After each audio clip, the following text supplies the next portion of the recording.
A good friend of mine who goes by the name of Nicholas, and he lives up north somewhere, he came to me and said, Ben, you've been a really good boy this year.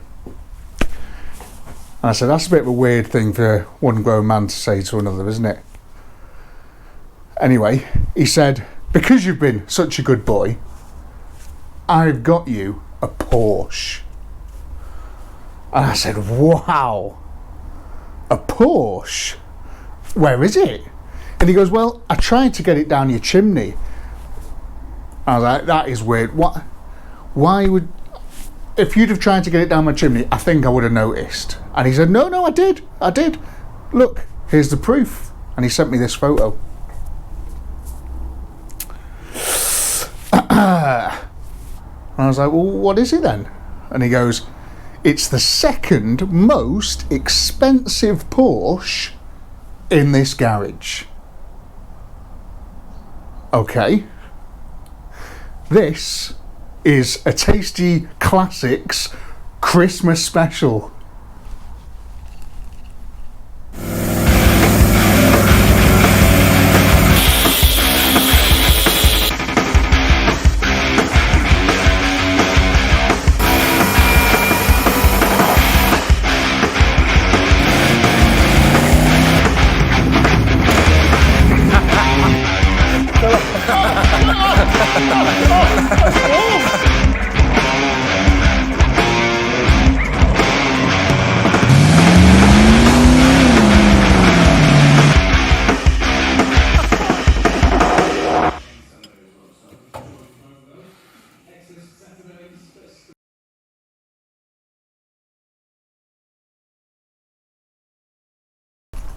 Now I've got the keys, which is a great first start. There's also several other keys on here as well, so it's going to be interesting trying to find out what these do, especially this little fella. The story behind this car is that it's been sat for probably 20 odd years with a little thing in the middle. Now what I mean by that is I think in early 2000s this was parked up, right? And it was stored until late 2017, probably this time 2017, so late December, where it was pulled out of storage. They took it for an MOT, did a bit of work on it, MOT'd it, drove it about 100 miles, so to a couple of car shows, one at Goresworth Hall and one on the coast down in North Wales, and then it got parked up again. And I don't know why it got parked up again, but it got parked up again, and it hasn't moved, it hasn't ran, it hasn't done anything since. So in about 5 years it's been sat, and before that another sort of 15 odd years. So it's not done a lot, and as you can see it's covered in a fine layer of dust. So I'm going to take you for a bit of a look around the car now, because I've not looked at this thing in depth at all, and the idea is that we're going to get it up and running. We're going to try and drive it out of here back to my workshop, where I'm going to get it MOT'd and boxed off so I can drive it home for Christmas, which is in 2 weeks, a week, 10 days. Let's have a look, shall we? On immediate sort of like look, it looks in, you know, really smart shape, this thing. You know, it's been dry stored for a long time. There's a bit of sort of, you know, the seals are quite sort of dry and cracked in places, and, you know, all this sort of stuff. But bodywork wise and things, you know, it does look kind of nice. You know, there's a few marks on the bonnet I can see over there. It's really difficult to get a sort of good look in here, isn't it? Looks like there's air in the tyres and stuff. So that's good, isn't it? It's a good start. Not the best alloy wheels, these, are they? But, you know, we might do something about that, who knows? So if you know anything about Porsches, you'll know that they put the engines over the rear wheels for, they say, the best and most performance enhancing weight distribution. So I think it just makes sense that we start there and we get stuck into this engine So let's give that a little look first. Right, so let's have a look at this motor, see what we've got.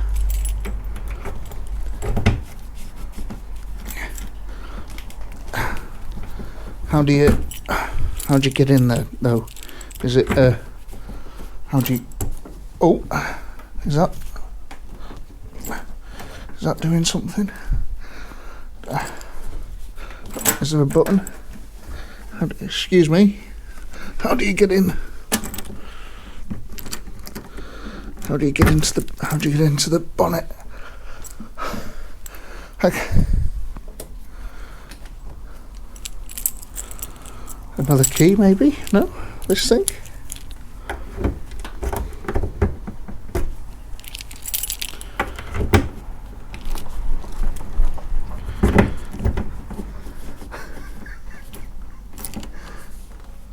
Oh.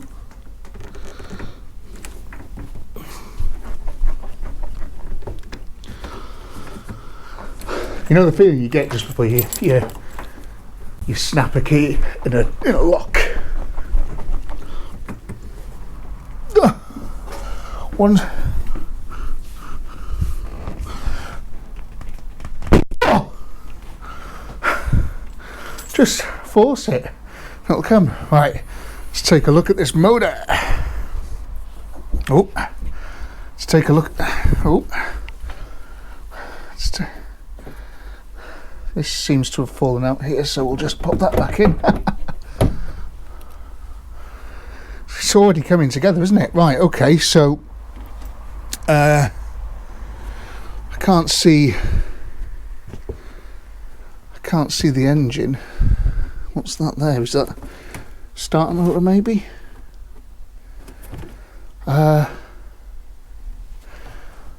Where's the engine? Right, let me just Google this and get back to you. So as you can see here, there is no engine in here. There's a wheel, and there's a bit of wiring, and oh look, it folds all the way back. So I think I've been lied to, folks. Oh, we've got a petrol can. Oh, it's full of petrol. Do you know how much that's worth? That's like £10 there. Wow, look at all these sockets and all sorts. It's a bit of polish. What's this? G3. Oh man alive. Tyre dressing. That's a bit worn there, but look, it's all, it's fairly dry and straight, isn't it? Look at that load of fuel. It's probably gone off, but there's a lot of these like weird little sort of electric-y looking things, which is, that's fine, that's okay. And like nothing seems to be sort of connected. But again, completely cool. A little bit of the black missing off there. We can fix that with a bit of insulation tape, can't we, surely? And look at this thing here. I mean, that's ominous, isn't it? What's this? Is this for like ejector seat or something? Oh look, it's one of these. Oh god. Okay, well we'll pretend we didn't see that. Right. Oh, what's this thing? Does this thing work?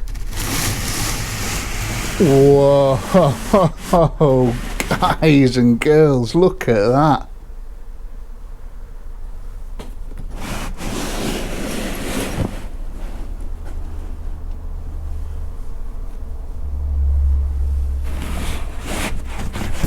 Okay, but yeah, it's not in bad shape, is it? Right, okay, so we couldn't find the engine in there, so it's got to be somewhere else.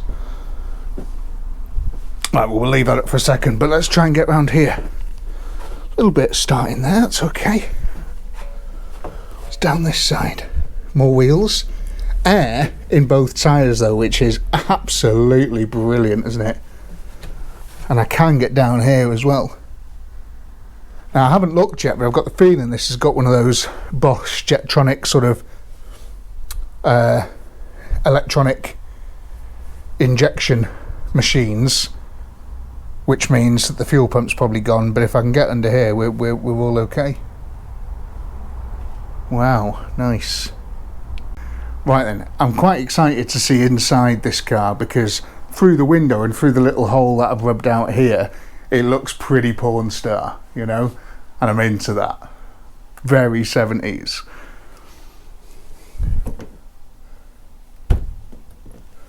Gotta be careful of this car here. Okay, whoa! Like steam almost came out of that then. Maybe it was a ghost. A Christmas spirit. Okay. Good news is, folks, it's got a manual gearbox.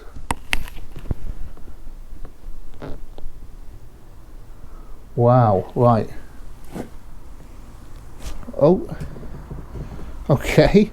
Right, let's get you in for a look, shall we? Okay, let's get stuck in. Right. Just watch out for this car here. Wow, okay. Alright, look at this thing. Drink that interior in, guys and girls. Drink it in. Wowee. What's happening in the back? Any action in the back here?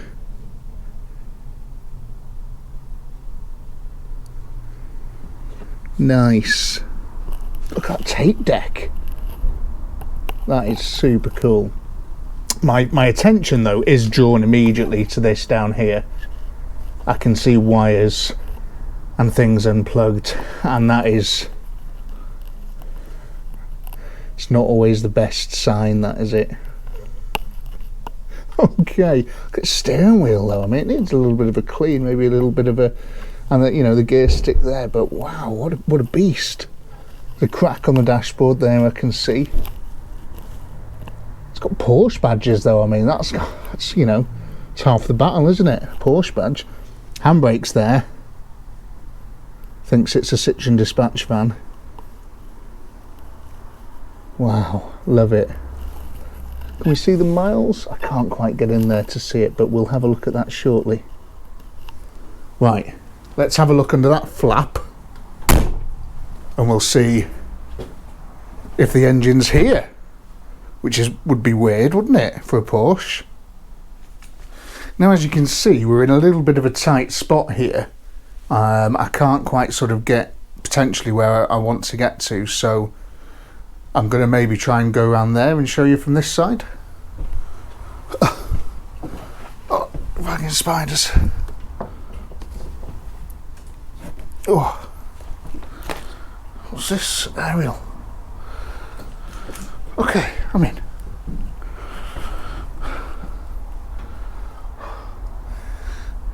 There's quite a lot of spiders here, and some of them are still alive. So, leave me alone, please. Okay. Right then. Okay. Oh, okay. Whoa, hello.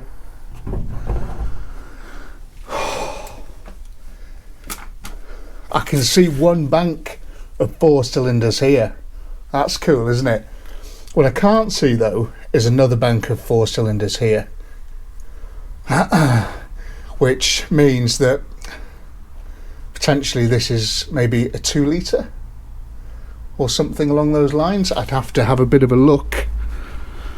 But where are we up to in regards to fuel and ignition? Okay. So that's free.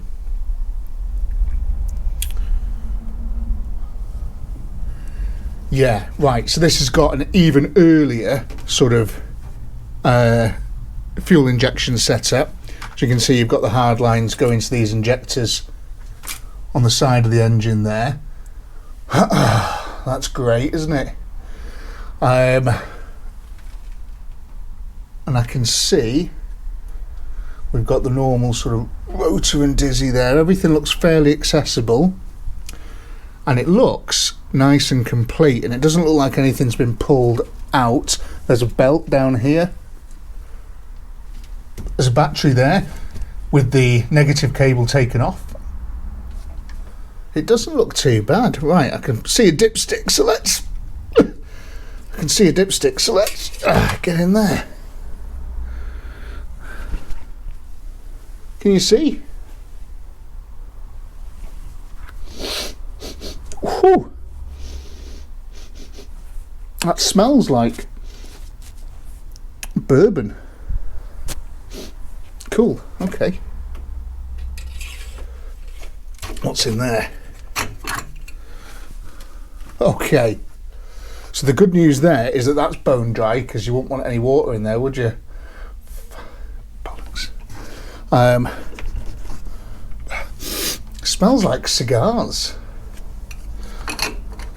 This car's starting to get a bit of a theme, isn't it? Maybe I might need to buy a smoking jacket. Anyway, look at the headlights, they pop up. So imagine they do pop up, that would be cool. Brake fluid, that's missing a cable, but that's okay.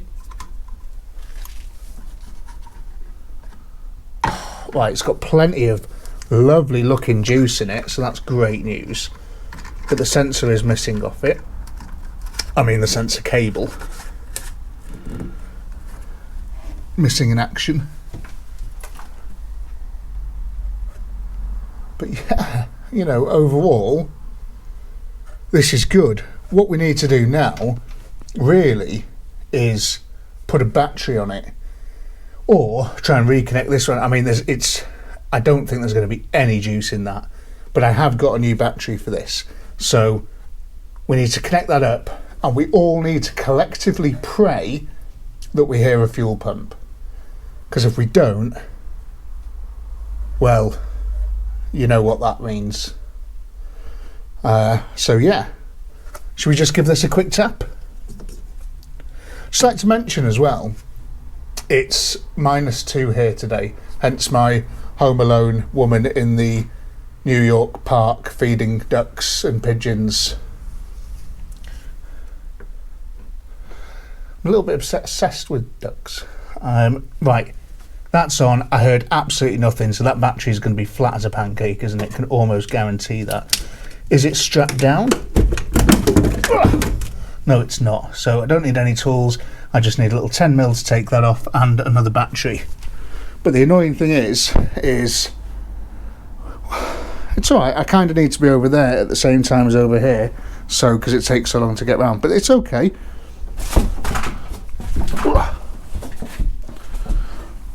And there's your battery, and here's your Zondflug.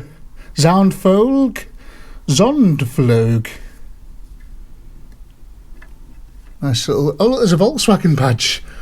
Huh. It's maybe it's true what Top Gear said about this engine.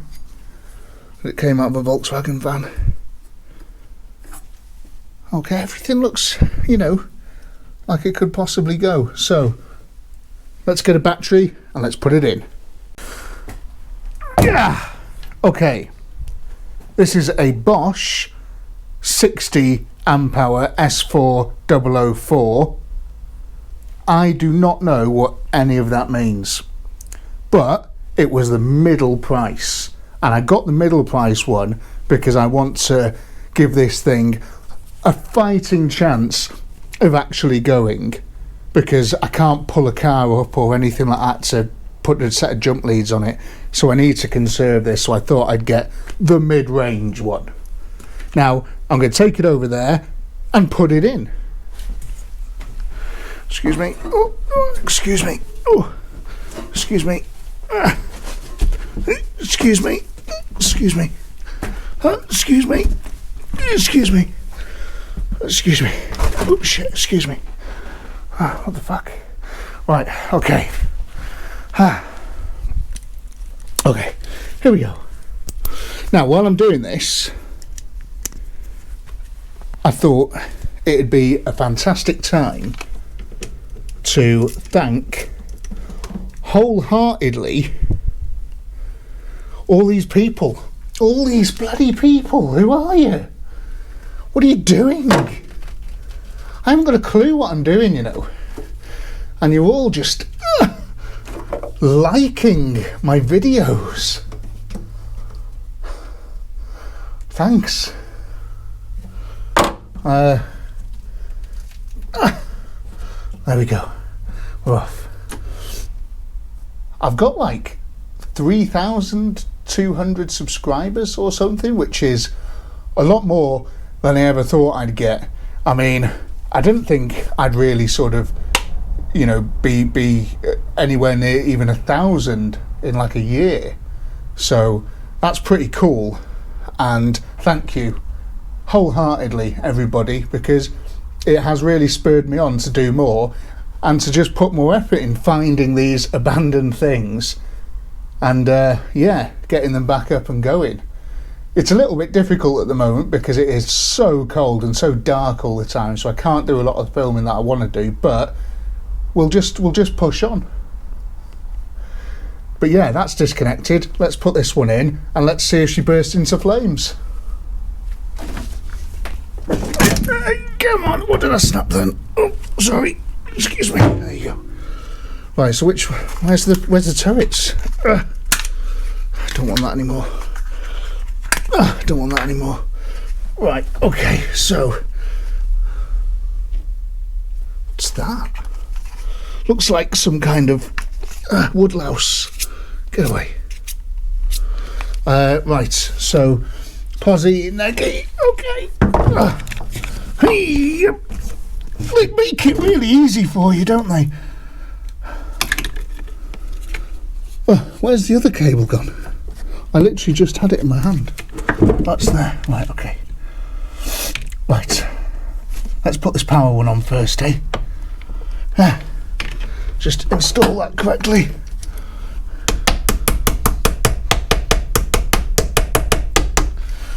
Torqued to the correct setting. Right. I'm nervous. I don't think we're going to hear the fuel pump immediately anyway, because you've got to twist the key. But let's just use our nose, use our eyes, use our ears, and see what happens. Because any mice or anything could have been on this, you know.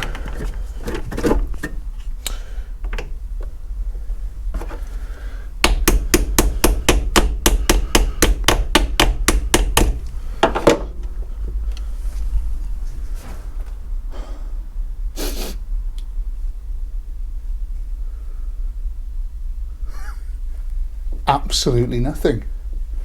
Is that good news or is it bad news? Who knows? Worth noting that thankfully this is here. Now it's obviously not going to work and probably 40 years out of date, but it made me feel a lot better while I was doing that, you know. Do you reckon this hat's still going to be as white as it is by the end of the day? I doubt it. So my idea now is to jump in or stand here and put my arm in, twist the ignition, see if we've got a fuel pump noise. If we have, happy days. And then I'm just going to make sure it's out of gear, give it a couple of little cranks on the starter motor and just make sure that the engine's spinning and everything's good in that regard. And then we're going to look at trying as best we can to see if there's any fuel going to it and what condition the fuel in the tank is, and if I need to do anything else before we can actually fire this thing up, move some cars and get it out the garage. So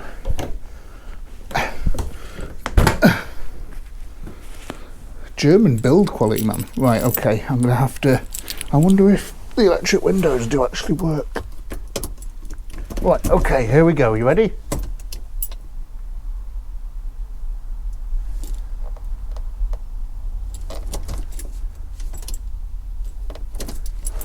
I mean, I could hear something then. It wasn't as loud as I thought it'd be, but I could hear something. So 50% happiness, 50% sadness. Right, let's... Can I put this window down? Bloody hell.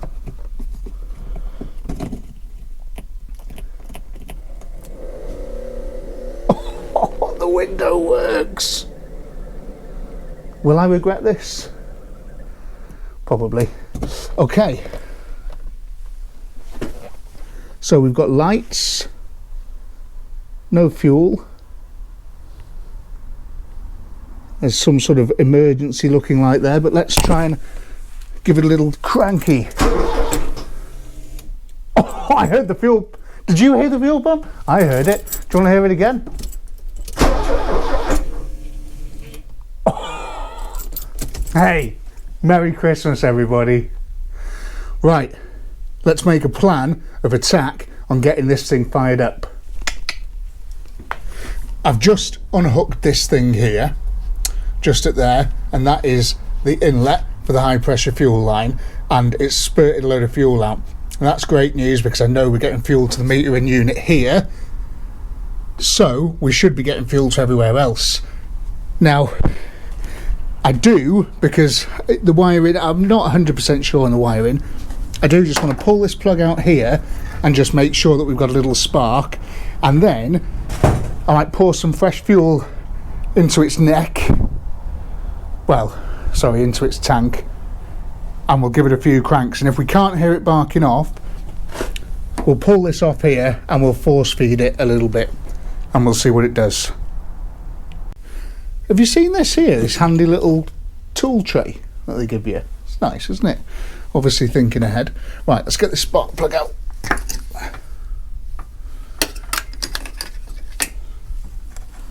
All the leads looking pretty smart condition.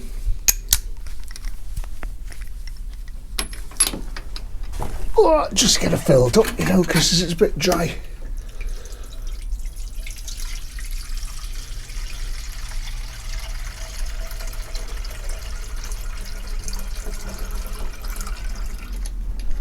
Have you noticed how it's raining all this stuff under the bonnet? That's nice, isn't it? Bit of a theme, these German cars, isn't it? Very nice.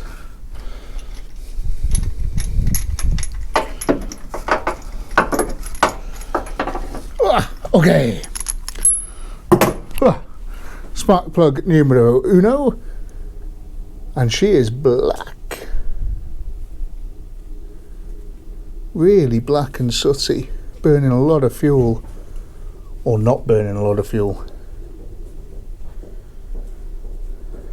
Okay, let's see if it gives us enough of a spark then. So, where am I going to be able to see it? Do you reckon we'll get any contact on there? I doubt it.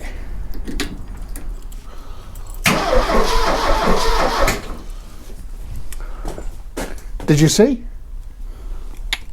We got a good spark. So, we know we have electric to the right places. We now need to see if she goes. Okay, we know we've got spark, we know we've got fuel. There's air all around us, so hopefully there'll be some in there as well. I have put some water in. Now hopefully my arms, my wingspan is going to be enough to feather the throttle whilst I'm cranking it over, because I just want to see if it barks off, because if it does in any way, shape or form, we'll stick some more fuel in it and we'll try and get it outside. So, can I reach? Oh shit. Oh well, the windscreen wipers work. Didn't mean to press those though. Can't reach.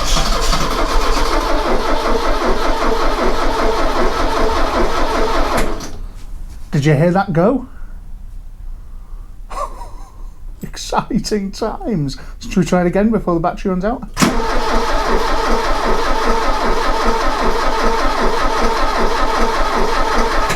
Okay, so it did go,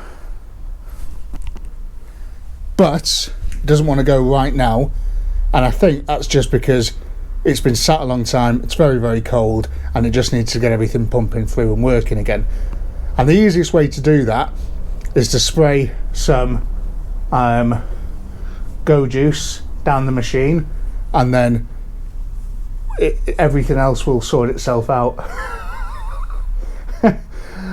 Let's go.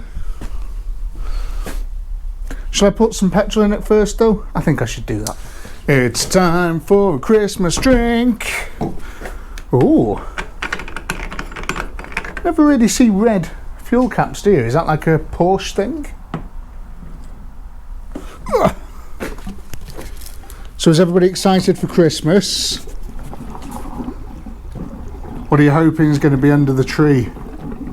I'm hoping for some weather over sort of 2 degrees. That'd be nice. I can't use any of the water in my workshop at the moment because all the pipes are frozen. So it's difficult, you know. This is like the coldest it's been this early in the UK for a very long time. I think it's breaking records. So that's cool, isn't it? She's a thirsty girl. I've never had a Porsche before. Never owned a Porsche. And I think this is a good place to start, isn't it? This is where a lot of people start, don't they? The old 924s. And then potentially realise how awful they are and buy a better one. It's got a sunroof as well. I'm looking forward to trying that. Will it go?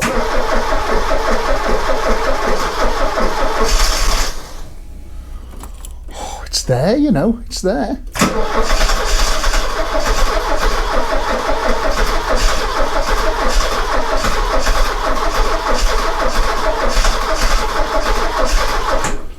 It's there.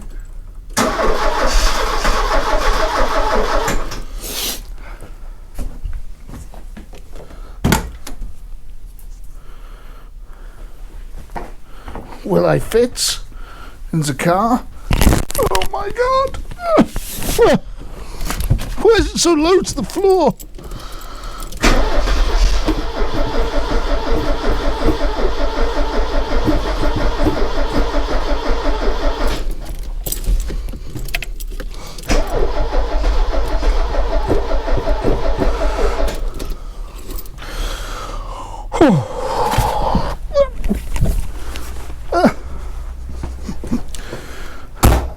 It's going to go, but I can't kill the battery, because if we kill the battery it's going to be a big issue. So we're going to have to chuck some Make Go Fast spray down this bit.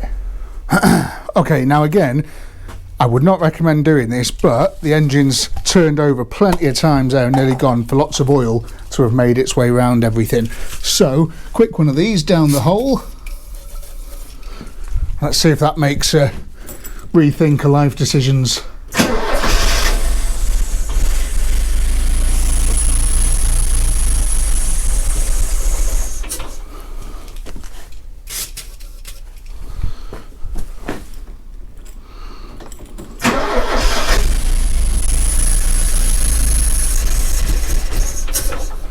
She's going.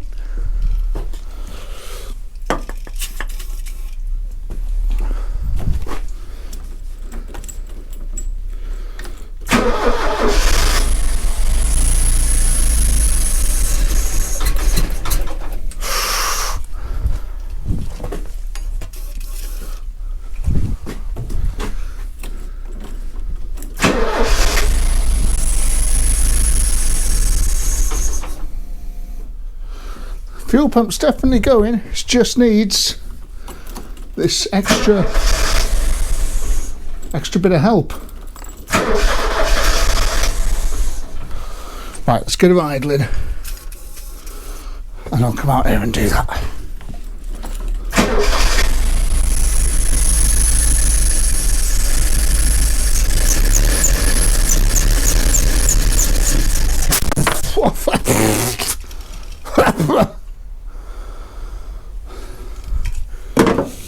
I think she may have just tried to kill me. It's not a good start to our relationship, is it?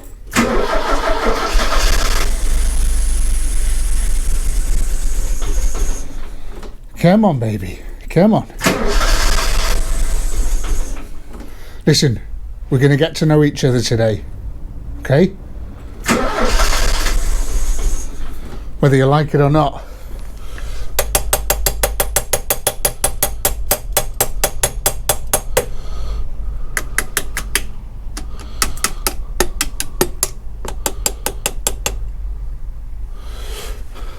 Come on.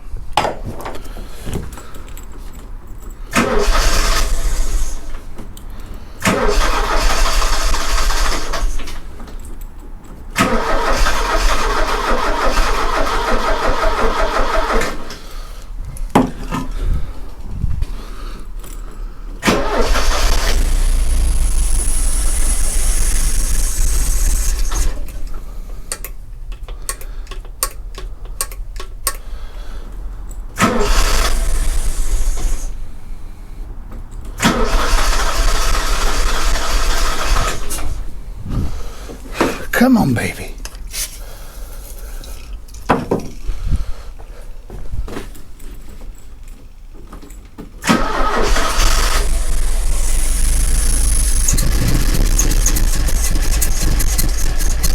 Come on, baby, come on. Whoa.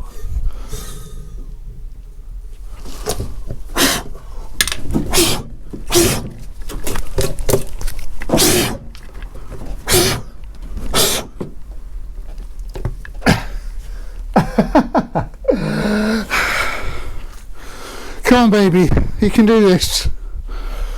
I believe in you. Come on.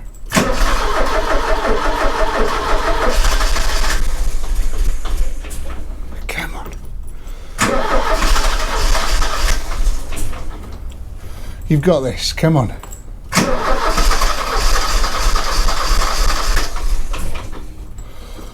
We're there. Come on.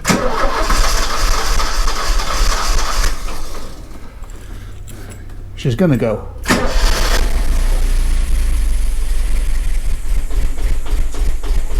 Come on, baby. Come on. Come on, baby. Come on. Use all those cylinders. Use all those cylinders.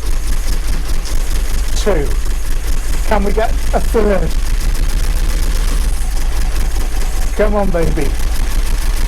Can we get a 3rd cylinder?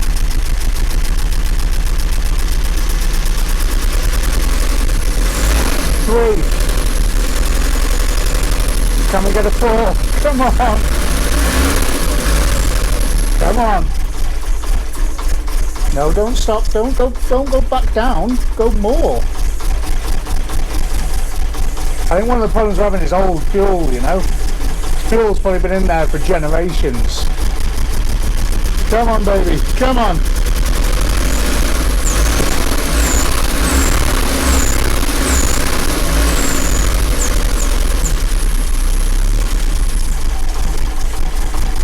Electronics don't know what to do with a bad fuel.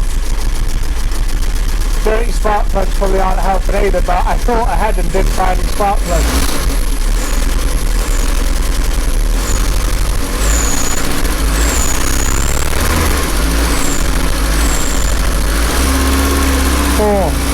She's on 4. She is running on 4 cylinders. She was running on 4 cylinders.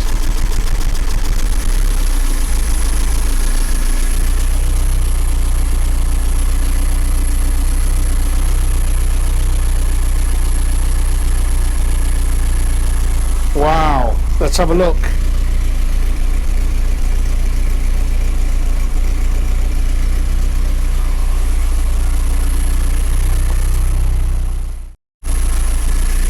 She is running, guys and girls. She is alive and I am ecstatic.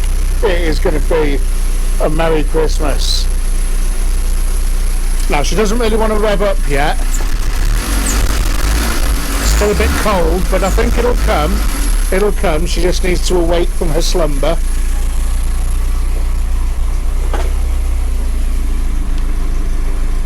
And everything's okay in there, you know. And we're showing a little bit of fuel. So I'm just going to go and take a reading off the battery to make sure that the alternator is charging, and then we're pretty much good to go. I'm going to monitor the water situation, make sure she doesn't get too hot, and then we're going to try and get her out. Okay then, now sorry for the audio, it might be a little bit dodgy, but we've got 13.7 volts coming from the alternator, and that's the alternator in German. And I'm going to start clearing a couple of things out the way, and then we're going to see if it moves backwards and possibly even forwards. and then we're going to move some stuff. It's going to be great, you know. Come and, hey, sit down, grab it, go and have a cup of tea, pause it, make a brew, and come back.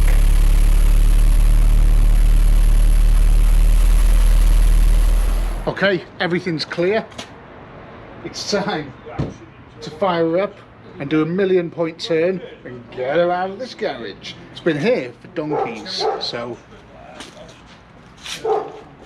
Does the clutch work? Does it go forwards, backwards? Who knows?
Merry Christmas!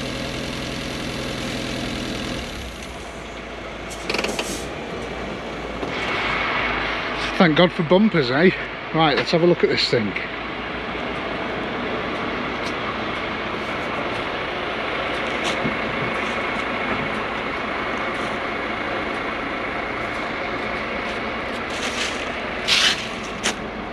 That's all fine, isn't it? A little bit of silver in the red.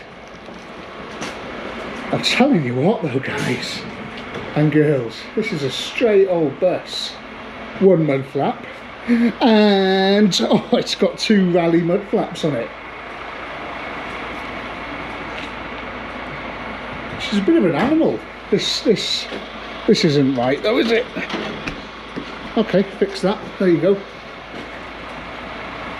Porsche. Do a new sticker on the back, couldn't it? But wow. Look at the arches, you know, real nice. Look at the wheels. A couple of sticky brakes as we were coming out then, but you know, and you know, thank God for bumpers. I think it's had it's had paint in its life, definitely at some point it's had paint, but you can tell there. Don't know how much paint, don't know if it's the whole car or bits of the car. Look at this though. It's nice. Yeah, come on. Interior is there. Look at that thing. Oh my God, what a cockpit. I don't even, has this got power steering? I'm not sure. I couldn't quite work it out as I was driving out. It did not feel like it did. Look at this interior. Can we get this seat down? Oh yes, look at that. It's different colour. That's sun faded at the top and not sun faded at the bottom, I think. Big sunroof there, but as we all know, we do not mess about with those until we are somewhere safe. That seat over there, let's go on the other side. Oh, let's see what the mileage is first. 97230. God, look at all this as well. Look, it's got a clock. Is it right? No. These buttons, what's in here? Oh, tape storage. You know, what is that? That is sexy. I don't know what that is, but I like it. Tape storage. Come on, guys. Ashtray. Lots of screws. Okay. Mirrors. What are they for? Oh, that's for the... I don't know what that's for. So, oh, it's an electric sunroof. Right, that's definitely not going to work. Wowee. Pioneer. It's a bit of a light, that, you know. Hey, there's another secret switch. Oh god, I shouldn't. Okay. Should always leave things alone if you don't know what they do. Oh.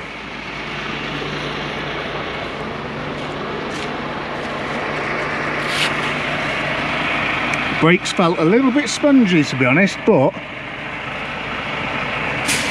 I think they just need a bit of freeing up, you know. How's that water doing? Has it drank it all? No, still got water there, that's good. When filling coolant system, always remove, yeah, well, don't tell me what to do.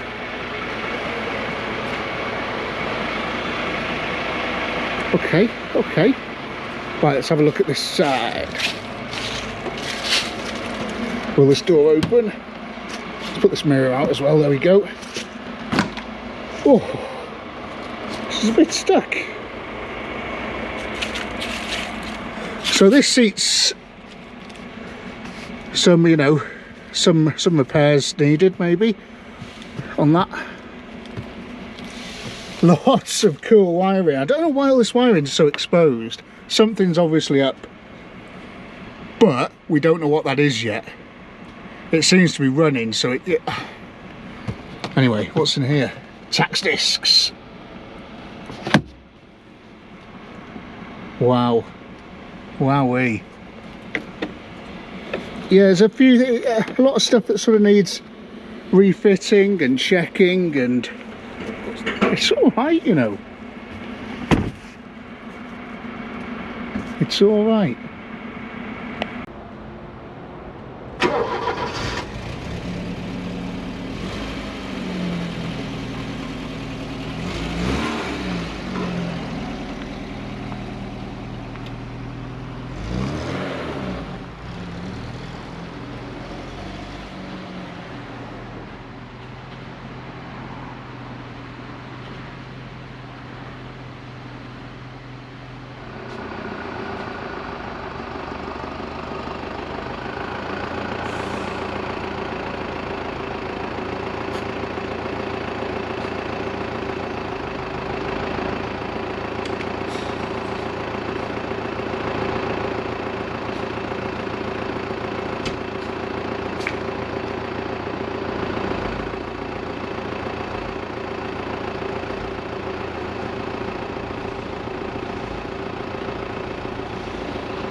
Right, I've just transferred all my stuff over from the Passat. That can stay here. Tyres are pumped up. All my stuff's in the car. We're ready for its first voyage in about 5 years. Hopefully it's going to make it back to the workshop okay, you know. Listen, I'm sure it will. So I'll get my plates on and we'll spin it down there, eh?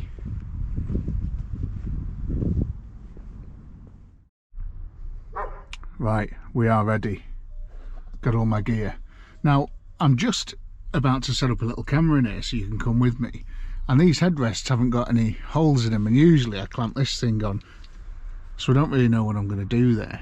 But I'm going to MacGyver something now, and then you can come with me for this maiden voyage, eh? Sounds like fun, doesn't it?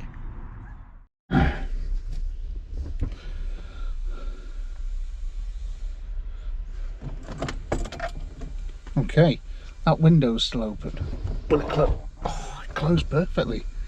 Can't really see. Do you dare me try the washer jets? Let's get a run in first, maybe, eh? Where are the washer jets? Should this thing have power steering? Does anybody know? Can you tell me? Should I look for a power steering pump? Okay, well, I don't have any washer jets. They're possibly just frozen. Frozen. Okay, and oh, that door's really stiff. Let's go. Seatbelt, safety first. 1984 seatbelt, showing signs of wear. Probably still good. Clutch is like, oh, it works. First gear.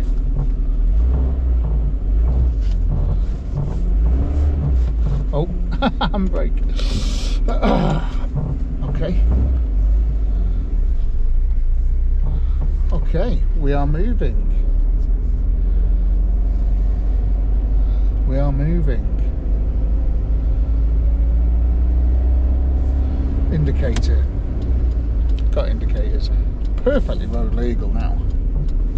Brakes. Oh, should have tested them earlier. Yeah, they're working. Big queue of traffic on the other side of here. Good job we're not going that way, isn't it?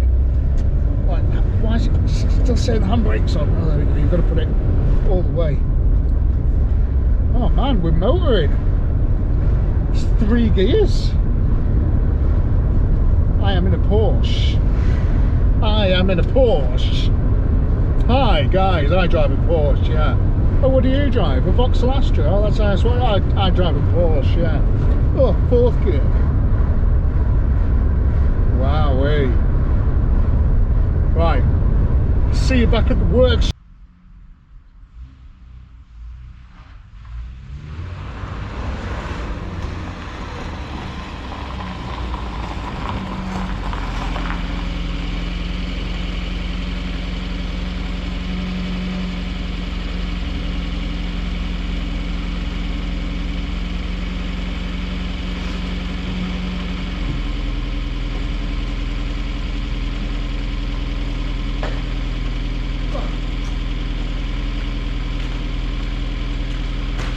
This is a high performance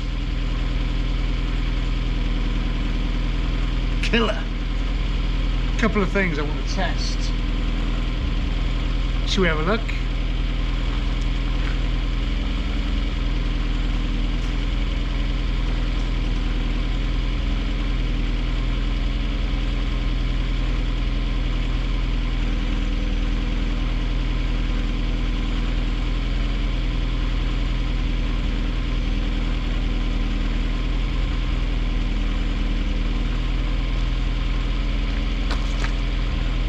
We've got one side light. I thought I'd put the headlights on as well, but they didn't pop. They didn't do the pop up. Oh.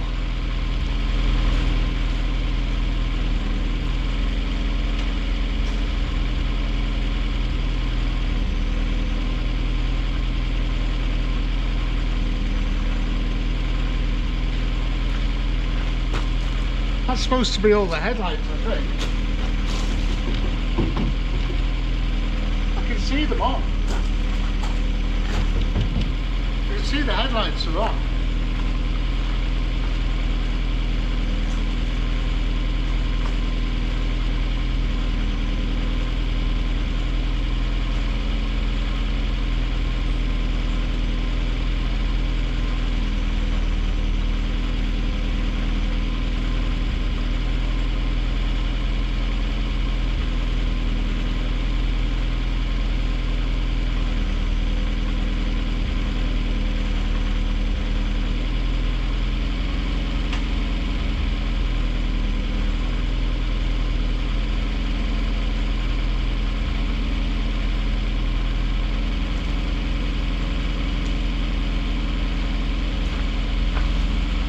Well, that's sad, isn't it? None of the but I'm sure it's just something simple.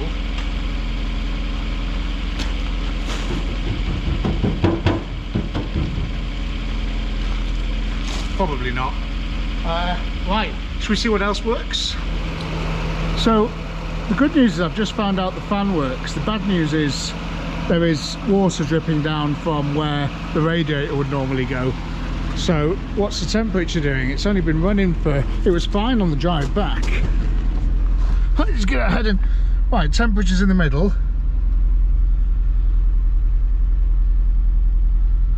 But there is water. There is water coming.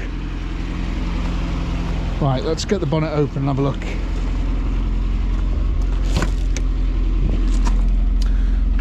Where's the bonnet thing? There it is.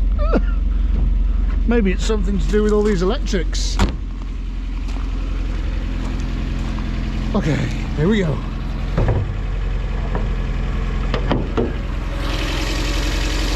Right, so yeah, I did just see water dropping then out of potentially that pipe there. I don't know if you can see, it's quite wet.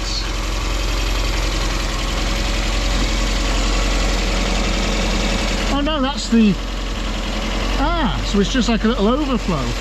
So maybe there's too much water in it. Oh, that's good news, isn't it? Electric fan did come on. How does she sound?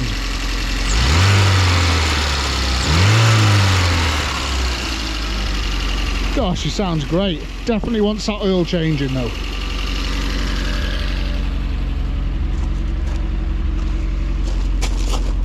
Okay, what have we got then in here? Oh,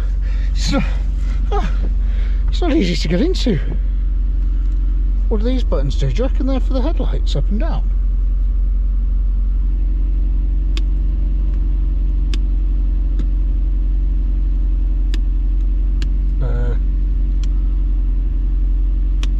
It does not look like it is.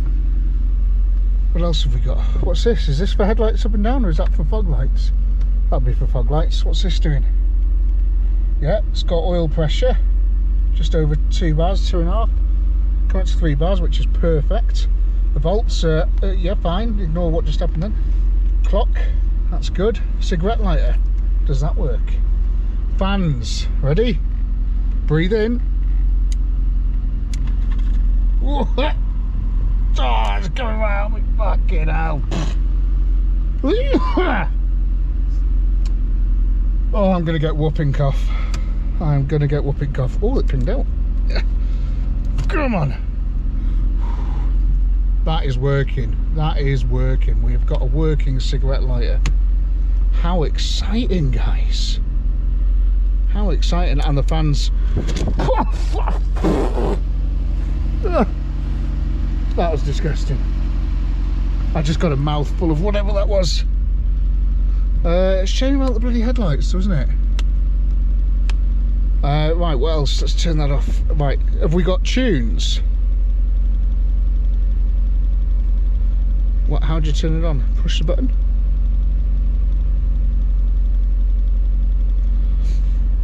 I can't hear nothing. Do I have to press anything special? I just want some radio. Right, I've got no radio, so I don't know what that's all about. Okay. Check engine oil regularly. Right, I will. Temperature seems good though, it's holding temperature. This is great news. I think we should get her inside, up on the ramp, and yeah, see what she's like underneath.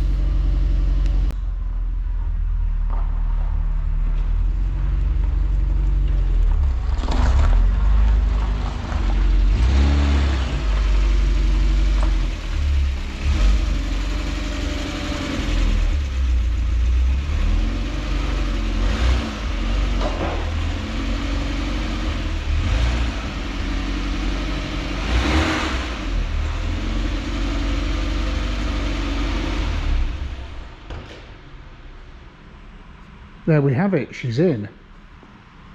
And boy, Did she drive nice? Clutch felt great.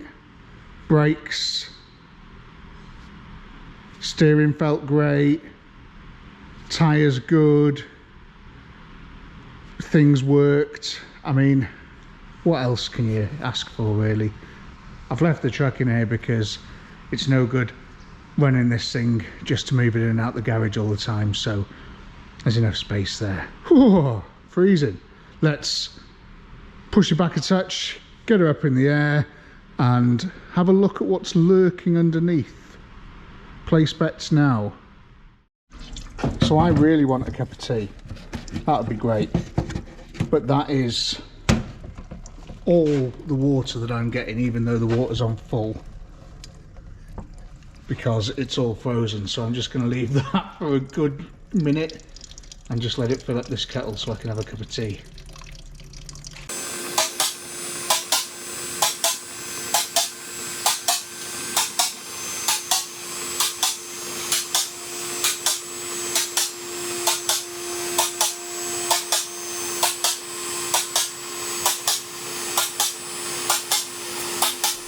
Right then, this looks like a good place to start as any.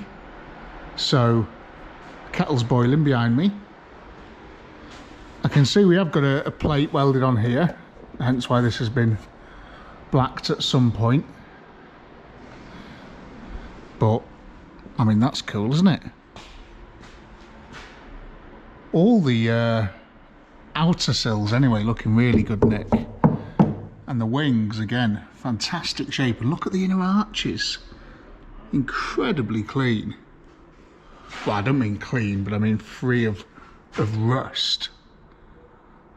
You know, I mean, look at that spring there. Everything looks decent. Wow. You can tell this has just been inside. I mean, I think that's the main thing, isn't it? Brakes, we've got a bit of a lip on that. There's no, hardly any lip at all there, and again they're pretty clean on the back as well. Oh, what was that noise? That was the kettle boiling. Right, let's do this first and then we'll carry on. There we are, and I've just put my head torch on as well. But yeah, that is looking great. You know, could do with a new sticker there on the back where it says Porsche. This exhaust, look at the size of that. Performance!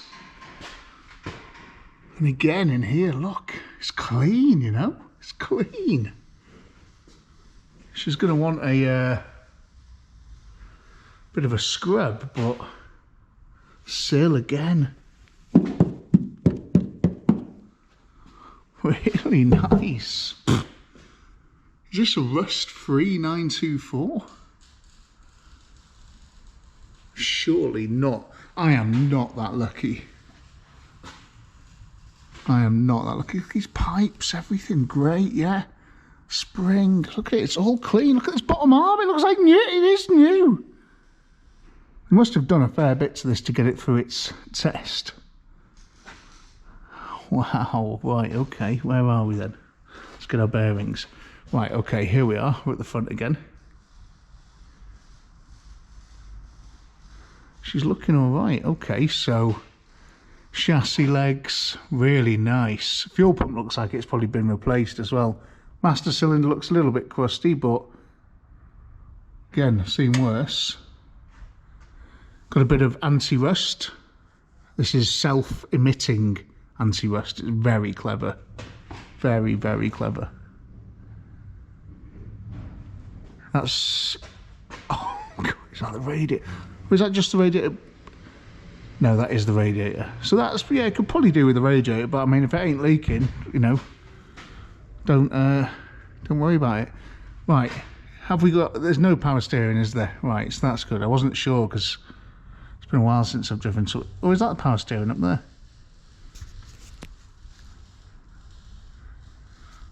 No, no power steering. It's very smart, look, all together. So that's your cam up there, that's your water pump, that's your alternator, that's your bottom end, your crank. Oh, I can see the cam belt as well.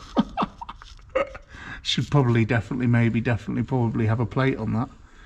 But the cam belt looks alright. It's got, you know, I don't know if these are interference engines or not. I'm pretty sure they're not, so it doesn't really matter too much about that. But if they are, it doesn't really matter either, because we can always put a much larger, much more powerful engine in it if it does blow up, can't we? Wow, okay. It's very rust free so far. Pretty shocked, to be honest. Oil filter there, Borg and Beck. Thinks it's a clutch. New arm this side as well. But yeah, I've got a spare one of them, so we'll get that swapped out. God, it's in fantastic shape, isn't it? Look at that. Bloody hell, so the prop shaft is encased in this tube. That's exciting, isn't it? The tube that is very rusty, weird. High performance again, you know, you don't understand, this is a Porsche we're dealing with now. You know. That is a MOT fail, so that'll want deleting or making stronger. Oh, it could be an advisory actually, that, couldn't it? Yeah, it's all right, isn't it? Look at these brake pipes, you know? Look at the floor. Interesting. So I don't know what's under all that, but, I mean, it feels very solid. So it could be all right, that. I mean, that's not too bad there. What I might do is that's a cavity, or I might even make it into a cavity. I'll drill up in there and just paste it full of like anti-rust or something, you know, not the anti-rust, wax oil. So we'll turn that into a little cavity and then we'll clean it up and coat it and wax oil it to keep these cells nice, because it deserves it, man. It's so clean. Again, yeah, we've got a bit of work on the jacking points there. It's had a load of seam sealer over it by the looks of it. But yeah, this looks like a little cavity there that we can make, so we can just insert my little rod into there and give it some juice, some last longer juice. I mean, I'm just blown away by the condition. What a gift. I'm going to really enjoy spinning about in this machine. Look up there. Fantastic. Really good neck. Really clean. This is a clean car. So what is interesting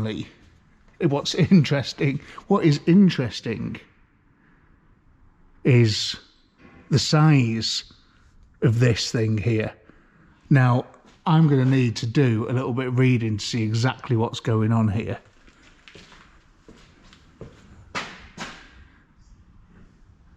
Because I think you've got your clutch here.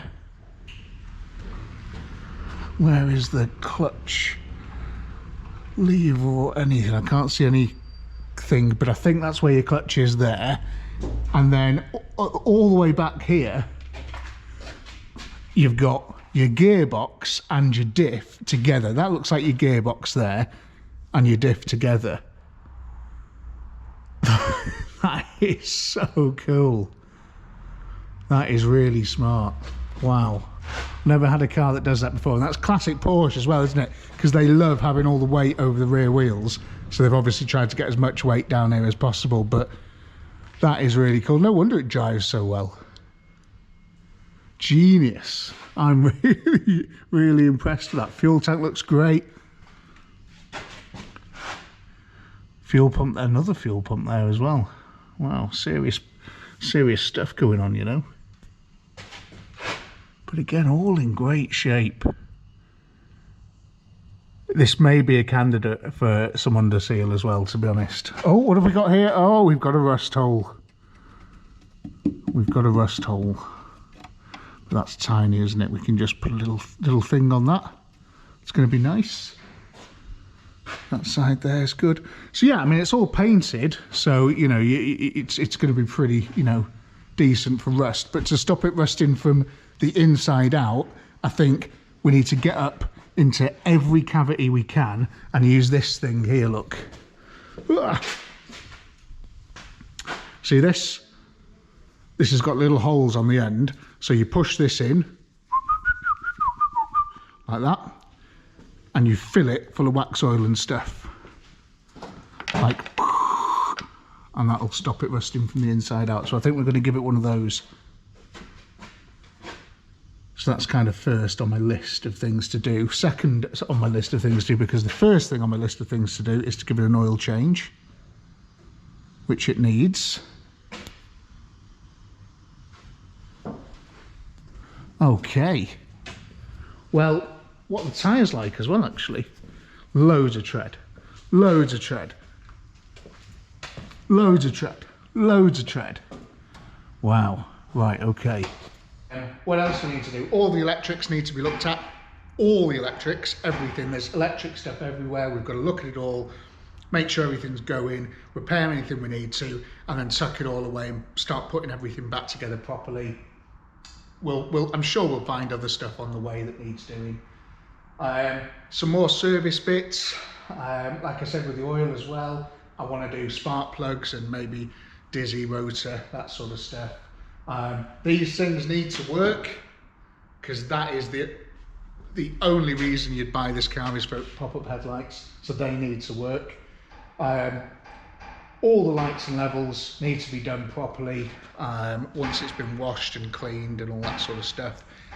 Once we've done all of that, I can take it down for its MOT and we'll see if it goes through, or we'll see if it fails in anything, and then we can drive it round. But for the Tasty Classics Christmas special, old St. Nicholas has given us a gift. He has genuinely given us a gift. That is a superb example of a 924. So I'm going to give it 5 minutes now, a little bit of a play with these, and see if I can get them going. And if I can, I'll show you. If I can't, we'll have to spend a bit longer in another episode getting these things back to life. Might just be a fuse or something. Who knows? Might need a complete overhaul. Yeah, that's more likely.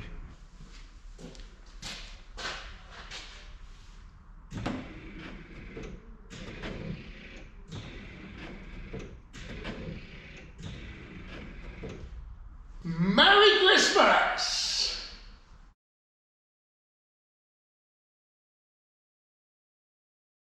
The first thing I'd like to do to this is get it washed, because it's pretty rank.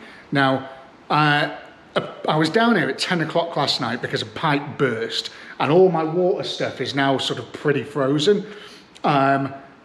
I've tried to sort of get the outside tap working, so if it does work soon, it's sort of dripping a little bit now. I'm hoping it frees up and we can get the pressure washer on the car. Otherwise, we'll have to leave it until Tuesday, and we'll go to the jet wash down the road on the way to the MOT. So for now, the first thing we need to do is get into that engine and get the spark plugs changed and make sure that the dizzy cap, rotor arm, all this sort of stuff is in good condition. I've not been able to get those in time.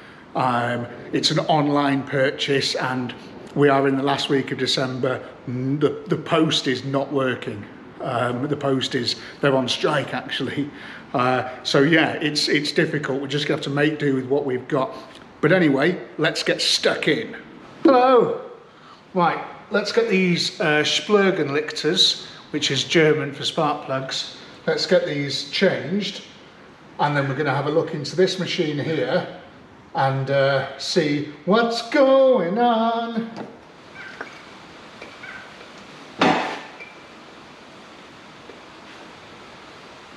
How many threads?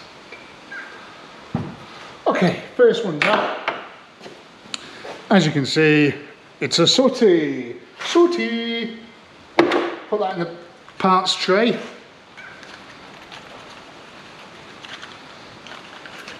Let's just check they're the same. Yeah, there or thereabouts. Right, okay. smell you later. Right, last one's going in. All 4 are out. You know, thankfully really easy to get to, and it only took me 5 minutes. Alad's here, he's just making a couple of brews, and yeah, as soon as I've done this, we're going to have a look under there, and then we're going to try and get a run in again and see how easy it is to start this time. Rightio, now I've just pulled one of these beautiful alloy wheels off, just to have a little inspection of what's going on under here, and I mean, it's nice, you know, apart from, you know, again, wiring's a little bit, leaves a little bit to be desired there, but it's okay. Very, very solid. You know, it'd be a shame to cover all this in black, you know, Schultz sort of wax oil stuff, so I might not do that.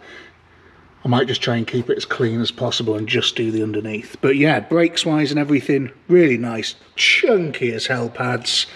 Discs are really clean. Coil springs in great condition. Brake pipes. Batteries, man.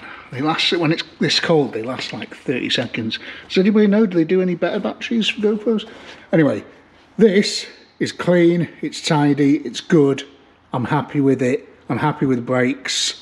The other side's probably going to be something similar. So it looks like it's potentially going to go through an MOT, but time will tell. Okay, look at this thing. What do you reckon that was when it was alive? Probably the right way up. See, a joke my dad used to say, what's that? A dead one of those. Anyway, right, undo this thing and let's have a look. Oh, right, okay. Yeah. Right, try and get you in there. Can you see? The camera focus, but can you see heavy deposits on there? So the spark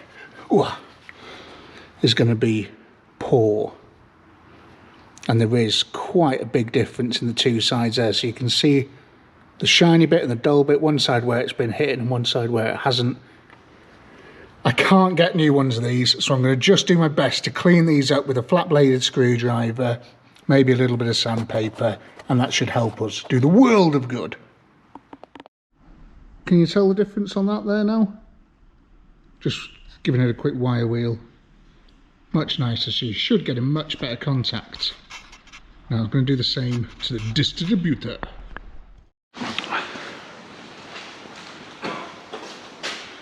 Right, I've cleaned all those bits up, and yeah, we're just going to try and sort of see if she goes. Now, I can't get her down to the petrol station to put a load of fuel in it, so it's going to be running on whatever's in the tank. If it doesn't bark into life straight away, I am thinking there's going to be some fueling issues. It's not something I'm going to have time for before Christmas, so what we'll do is we'll try and run it as much as we can over the next sort of couple of weeks, and if it still has cold starting issues, we'll get stuck into this in a different episode. We'll pull all the pipes off, we'll put some jars under them, we'll watch what's being injected into these cylinders, and we'll see if it's good or if it needs a complete refurb or a new unit. But yeah, let's try and get it going.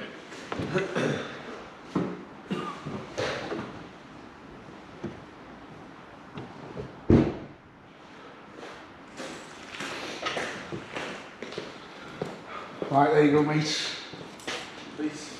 Alad's going to do the starting and I'm going to do the standing here.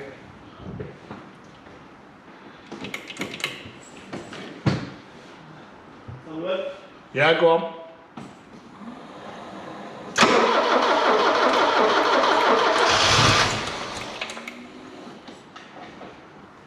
Good? Yeah.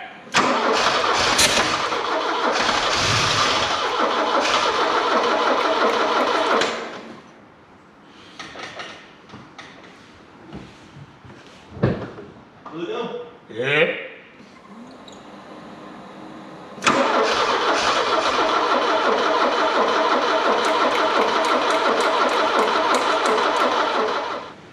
put this back on as well, not because it's Christmas, but because it's cold.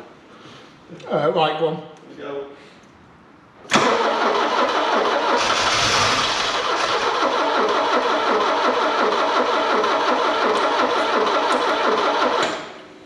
Right. Let's get the you haven't got any choice but to start fluid. Right, go on, give that a go.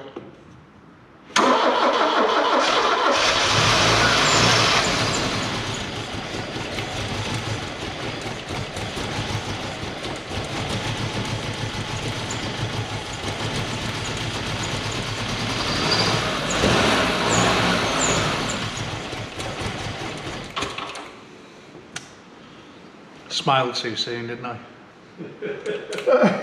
Right, go on again. Okay.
Nice.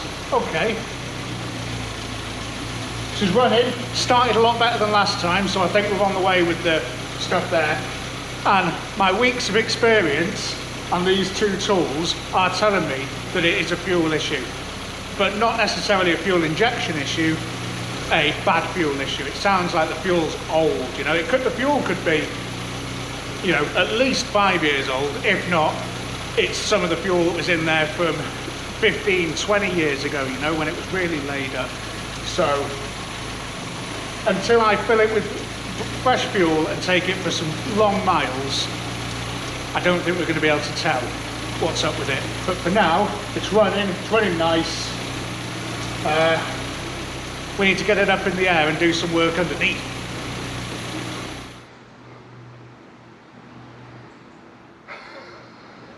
It's fine. It's fine. Where's the dipstick on this? I did see it once. There it is over there, look. Okay. I always do that when I'm changing oil on a car. So when you shut the bonnet, you see this and you go, oh yeah, better put oil in it. Yeah. They're pretty much the same, aren't they? Get something on that. What do you reckon it is? 17? Oh, 19, 20. It's a 17, look at that. Lefty, yeah. Oh, Jesus Christ, who put this on?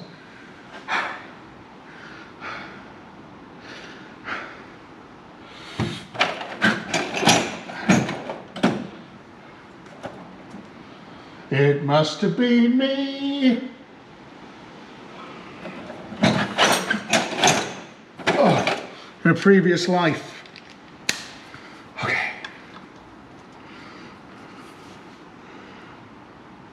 Oh, Jesus crikey. Stubborn old mule. Oh yeah, finger tight. Love it, okay. Excuse me, please. Just put this here, so we stand at least some chance of catching even the smallest amount of oil. That'd be nice. So it's a little bit warmed up as well, which is fantastic. And can I do it without getting any oil on my hands? Oh, oh God, absolutely not.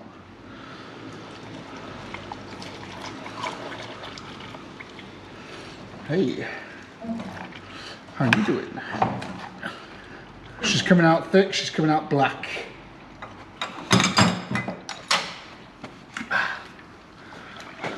Looks nice, doesn't it? Eh? Smile on the floor.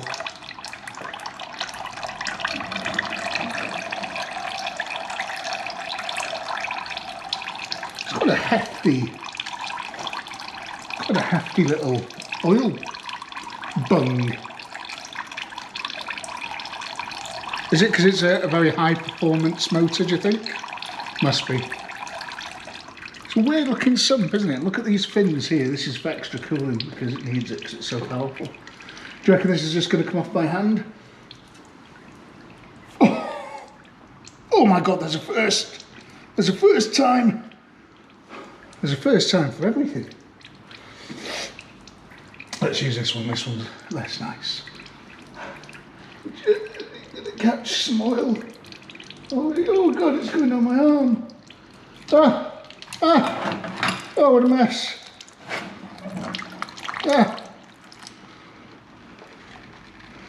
Why is there still so much oil in it? Beautiful. It looks delicious. Right, on you go. Not very difficult, is it? Okay. Why is everything covered in oil? Okay, that'll do. That's enough oil drained, I think. Where's the plug? There it is with a new washer on it. And if you believe that, you'll believe anything.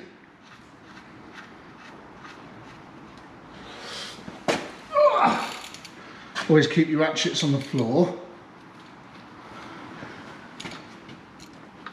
There we go, lovely. Right, and do you remember this thing here? This bracket, this exhaust hanger, which is not hanging the exhaust. Not only is it very unsightly, but it is also probably, I think, maybe an MOT fail. So let's try and extract it from here. Why are you stuck? There's no reason for you to be stuck. You're literally just rubber. Oh, I need my head torch. Sorry, Christmas hats, time to go.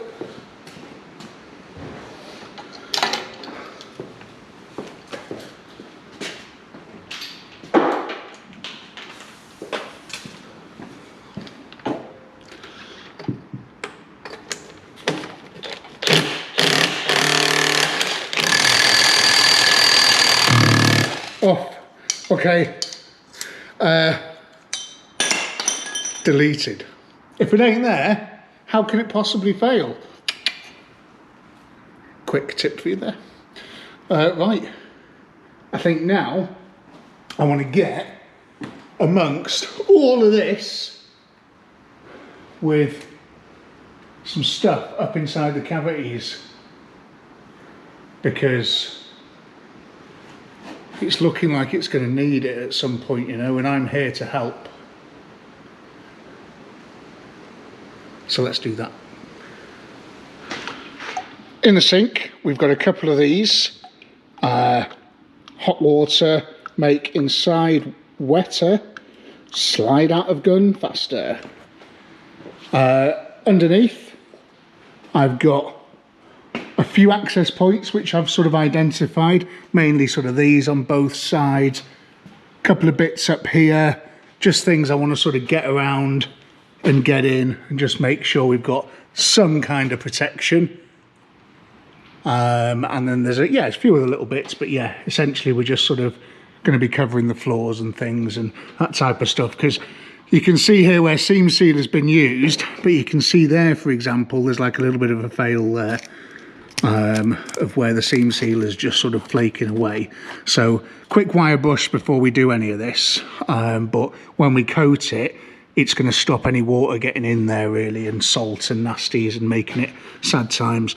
A couple of more little ingresses there, but This one here is, I mean, that's starting to rust away a little bit, but it is supposed to be a water relief anyway.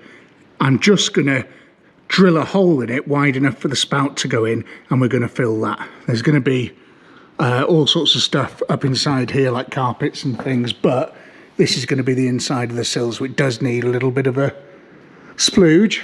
And this thing you saw last time, this has got this white little thing on with these holes in, and I'm going to do like a little, I'm going to show you using this bottle. We're going to put it inside and we're going to go, you know, we're going to spray inside there, and you can see what it's going to look like as it's going up into the crevices, and we'll see how much coverage we need, how long it needs to be in there, and how much coverage you get when you pull it out. So a little bit educational for both me and you. So yeah, what do we do first? Let's get our hole drilled in there, and yeah, we'll get spraying. So while that's cooking for a little bit longer, let's get this done and get a bit of wire brushing done under here. Didn't take much at all, did it? Now, you should always wear a mask when you're going to do this, unless you're me, and I've got lungs of steel.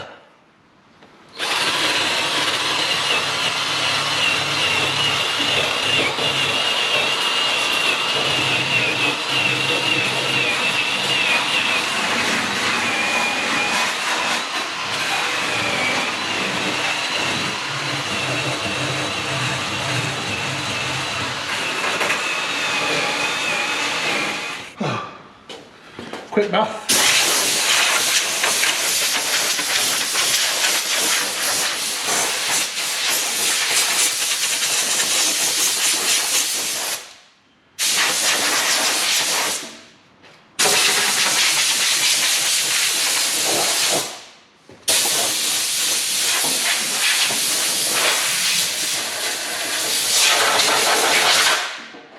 Cool. Look at my hair.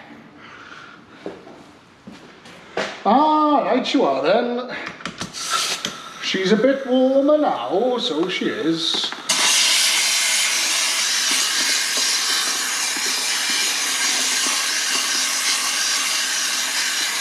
So she is coming out, just at a fairly slow rate.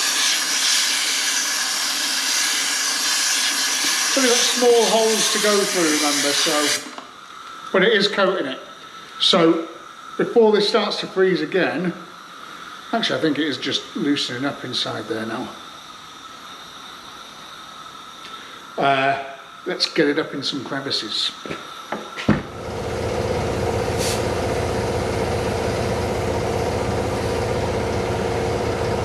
This stuff actually treats rust as well and sort of inhibits it somewhat. So it should slow down anything that's already going on in there, you know.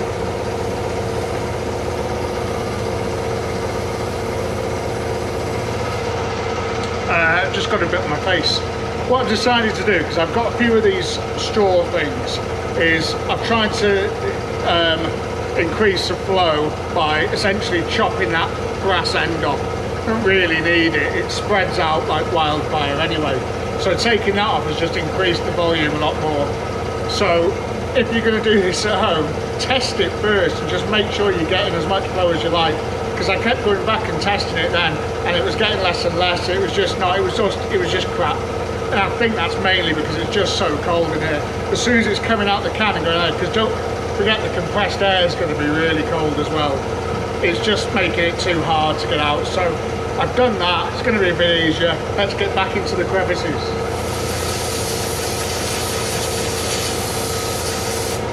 Much better.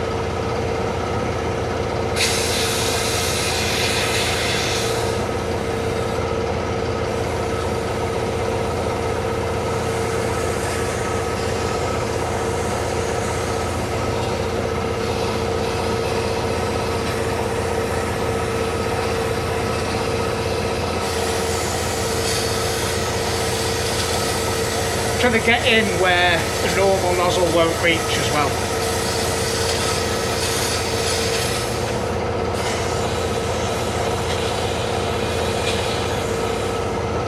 happy with that. Take the nozzle off. I've used about half a can, it feels like, so we've got a can and a half just to coat the rest of it now.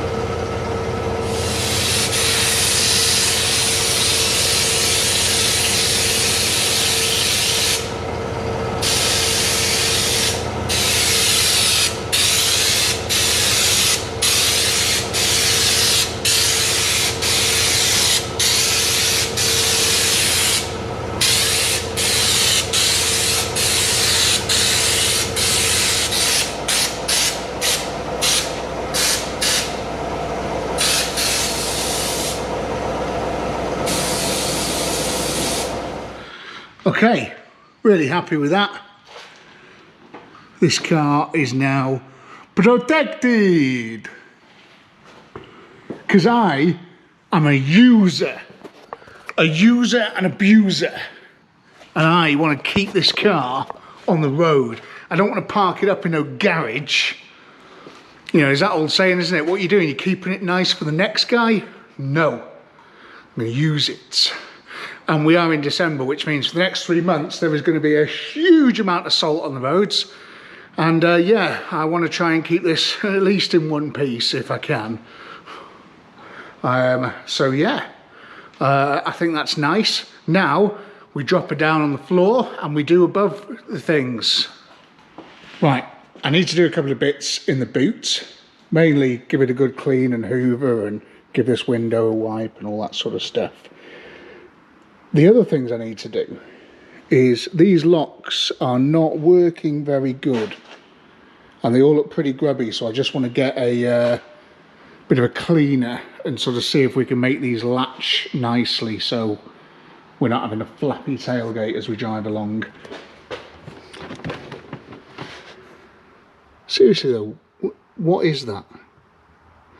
And yeah, and then we'll move to the front. Oh, also, we're going to do a lights check because he's going to want to know that for the MOT, isn't he? So we'll get the lights checked and then we'll get into the cabin, fill her up with oil, do the front lights, and that's it, potentially.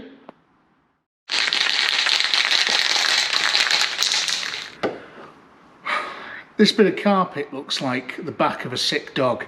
So I've got a plan for that and it involves this can. Would you like to see?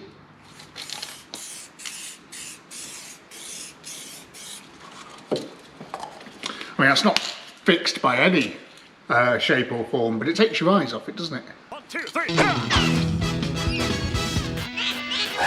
Way there.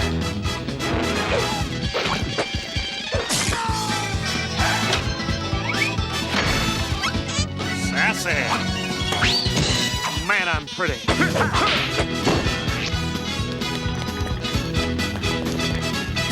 Do the monkey with me. Come on. Hey there, baby. Boots come up really well. Yeah, whatever. And I've been trying to think of what this could possibly be. And I think it could be the electric sunroof. Because there's big, thick, wiry things going up here, up the C-pillars. And it looks like this thing moves backwards and forwards. And there's a little bit of wires here and there and all sorts of stuff, and it looks like it's been worked on and they're trying to find out what's going on. And the sunroof I don't think works. I did just flick the switch sort of by accident and nothing happened, so I think this is a sunroof. But if it is, that's crazy. I've never seen one there before, but it's dead cool. And it kind of makes sense because the roof's really thin, so there'd be nowhere for sort of, and the sunroof is so large that it just wouldn't make any sense. But listen, I might be completely wrong, but if I'm not, then at least it's going to make fixing it a bit more accessible. Anyway, this thing here is just flapping around because it's supposed to have little plasticky bits like these holding it in. Thankfully I have got loads of those in stock, so I'm just going to pop those in now and at least that'll hold that nicely in place. So here's a handful of ones what might work. Let's just see. Yeah, they should do nicely. Okay, you pop them through and then you squeeze that and it keeps it all nice and tight.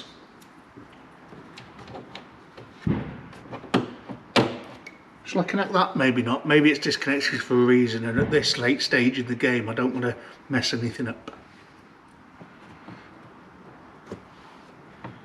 And by that I mean set something on fire. Okay. I really like this car. It's just been a case of essentially putting the straw of the plus gas into the lock and a little bit on here, and the key now turns perfectly in there, and I can see the little locking latch mechanism working, so potentially it should lock now.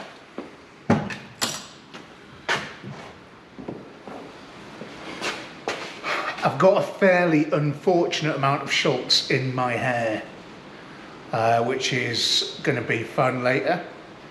I might have to take metal shears home with me or something. Anyway, this seems to be working.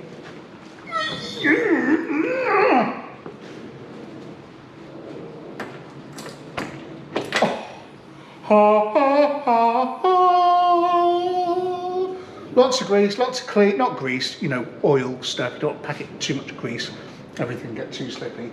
Oh, connect that back up together. And yeah, just a little bit of bit of petrolling, bit of slap and tickle. And that is done. We've just got to try the lights now. Will you look at them for me? Will I do the buttons and then you tell me? Thank you. Okay. I'm ready. Are you ready? Brake lights. Okay. Reverse lights. Okay. Headlights.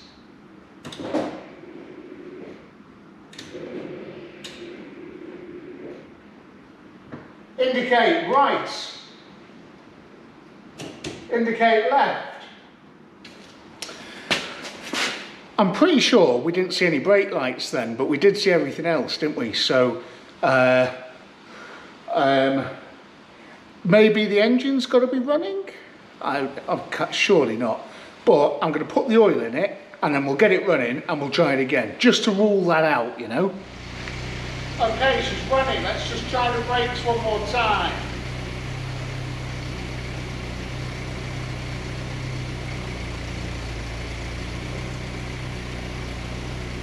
I've just seen on my phone. It's not good. Okay, let's try and find out what's going on there then. Right, I've moved a little bit closer to the door. As we can see, the brake lights are on. Now the reason they're on is I've got, if I can get down here and show you, this little bit of bridging wire inside the connections for the brake light switch, which has made the brake lights come on, and that means that the brake light switch itself, which is up there somewhere, is dead. So I'm going to pull that out now and see if it's something I can repair, because I don't know where the hell I'm going to get one of those from this week, and that is fundamental for safety, road safety and MOTs and things, is having you know, brake lights. Okay, let's have a look. Oh god, they're so small. Why am I always in the footwells of cars? Undo.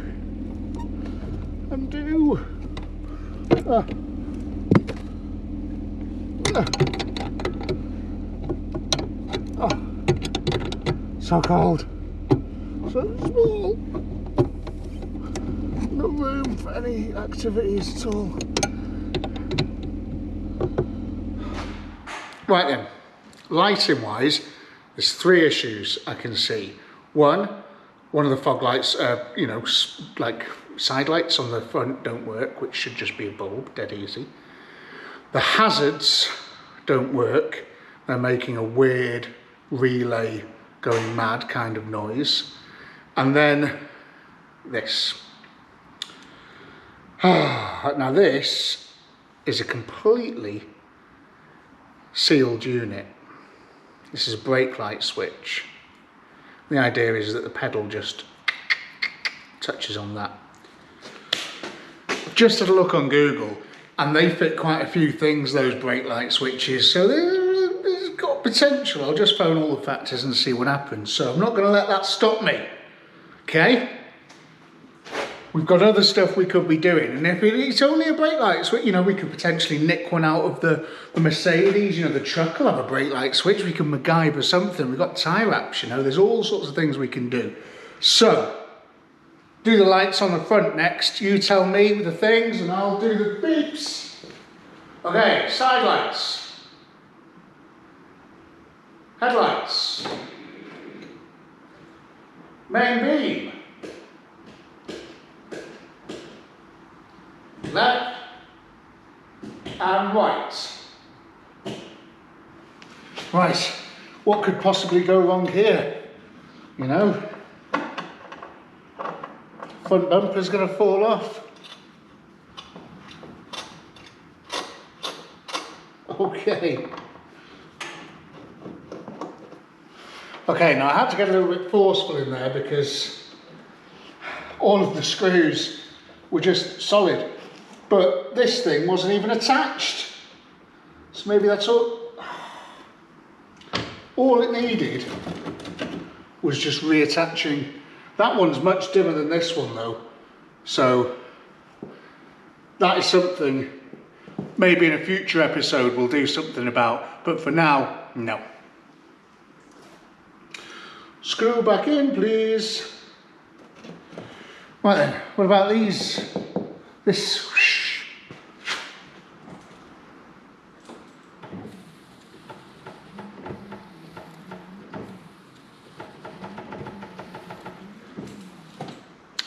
No. You've got what looks like the pump in out there. You've got that which just goes to nowhere. You've got two pipes inside that seem to be stuck, and can you hear that? Oh man.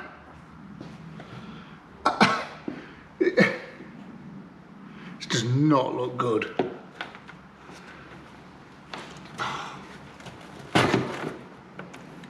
Oh, that's... Oh, it's frozen, it's ice. I thought it was like rust or something, but it's ice. Oh yeah, because it's minus a million. Okay. Oh, disgusting. Still no noise from pump though, but let's get some water in there.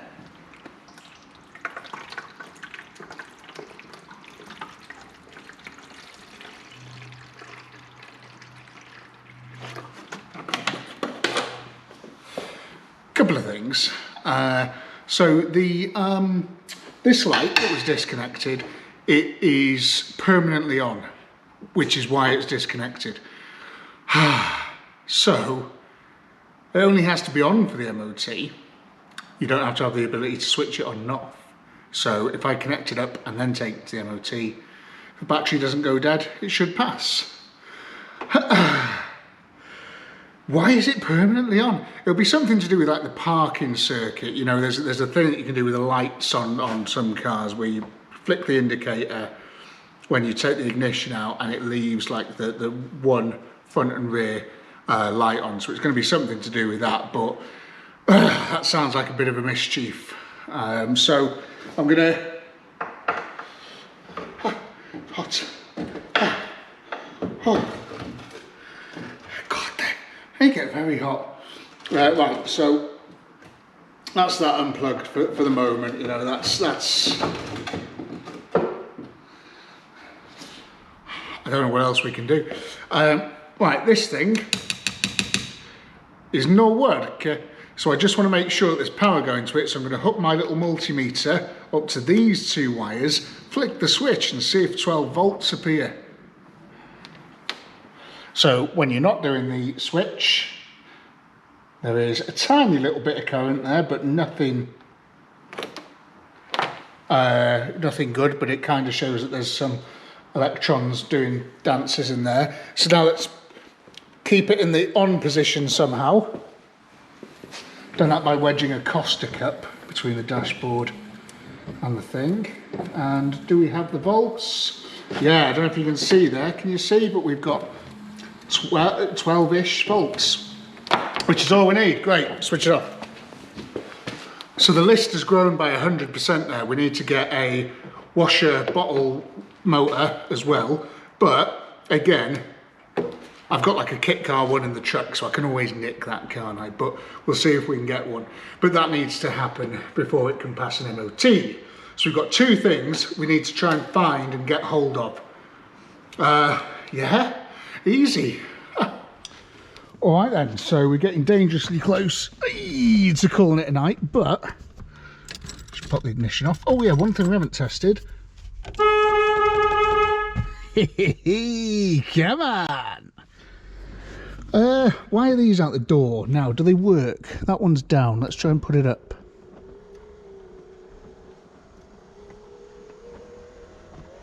Wow, she's slow, but she's up. What about this one? Ecstatic. Right, okay. Get them back in their little houses. I don't know why they're out in the first place, but...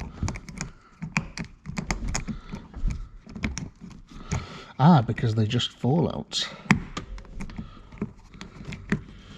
Okay, well, you know, you don't need those for Christmas. They can be... That's another episode. All this stuff down here, look. It's just... why and what for and what does it do and where does it come from and all this type of thing. That should be a bit more up in the air as well. What else have we got? It's quite dark in here, isn't it? Just looked in here. Look at all these fuses and things. Cool. Now the hazard switch kind of doesn't work either, and it kind of did before. And I heard a relay down there going nuts. So I need to have a little investigation into that. So I've kind of covered everything that I think it would need for an MOT. There's a couple of bits we need to get. We need to get that washer pump. We need to get the brake light switch. I need to have a look at the hazard lights as well. I don't know what's up with those, but we're going to have to sort that Tuesday morning. And then we'll get it taken to somewhere for a jet wash, fill it full of fuel, take it for the MOT and just see what he says. You know, I'll have a few evenings I could potentially work on it and maybe sneak a retest in at some point towards the end of the week if needed, if it does fail on anything, which it's probably going to, let's be honest.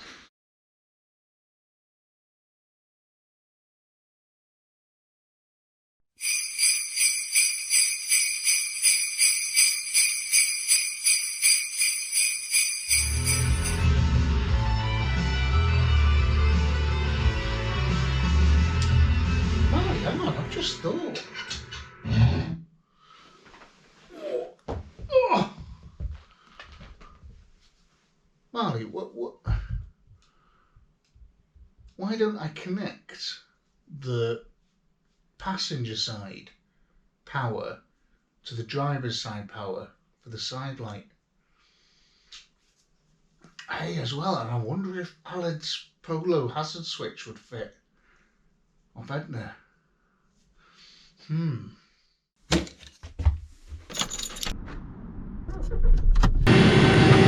So I couldn't sit still. Now, I wanted to get a head start on this week, and I thought a couple of hours tonight, so let's just get in there and do at least one job on the list of things to do tomorrow.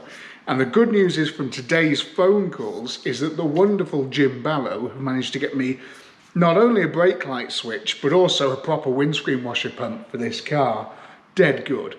And also, I've been round our Alad's and I've nicked the hazard switch and a couple of relays off his Polo. So yeah, I hope he doesn't break down, because if he does, he's going to get like a lorry stoven into the back of him at like 60 miles an hour, and it'll be my fault.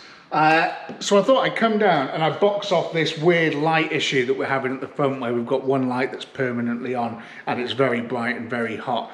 And I've taken these out with a view to put in one wire from there to there. However, when I've taken these things out, I've thought, right, we're gonna have to delve deeper into this, because it is a split side light and fog light. Let me show you. What an absolute mess. Right, just put those out the way, look.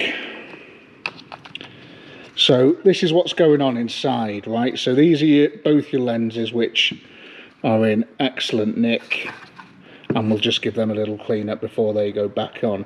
Now this is the passenger side light, and look at this. Oh, it's sad. Oh, it's very sad. Oh dear, no wonder it's dim. It's so dim because it's covered in rust. But there is some shiny bits left on that, so we might be able to save it. However, what you will notice is you've got a side light bulb here, and then you've got this big like H2 or H4 or whatever it is, and that is going to be for your fog light. Now this one looks like it's blown, so potentially the fog lights are always on the car, not just this side light. So, because that bulb looks okay. So, and that bulb looks blown. So I'm going to play now a little bit of, you know, swappy bulby, checky, switchy, all that sort of thing. Because the fog light switch is well in the off position, so I don't know what's going on. But I'm going to have a little bit of a dig. So bear with me and we'll see where I get up to. Just cleaning things up. And as you can see, whoa, it's the centre of the sun. That is really bright. No wonder it was so hot yesterday. That is this side now, and the fog light is on. So something's going on where we've just got constant fog lights on the front. There's something up sort of electrical wise, because all the switches are off, you know, everything is, I can't do anything else, everything's off, the ignition, the keys out, you know, the whole thing. So you don't need front fog lights for an MOT, we all know that. So I'm just going to take the bulbs out. Now I've taken this one out of this one here, the one that was blown, because that is from that side, and just keep up, come on. Now this one is, yeah, that's dead. So I'm going to get a couple more of these anyway, because I ain't got one in stock. And we will try and repair this at some point. Maybe it's a faulty switch, maybe something else, I don't know. We don't need front fog lights. What we do need though is side lights. So I'm going to put everything back together with a new side light bulb in the other side, and we'll see if the side lights work. Oh joy of joys, we now have une side light, deux side light, which is great news. So I can put all that back together and try and make them both equally as bright so they don't look crap. But annoyingly now the headlights have stopped working again. Cool.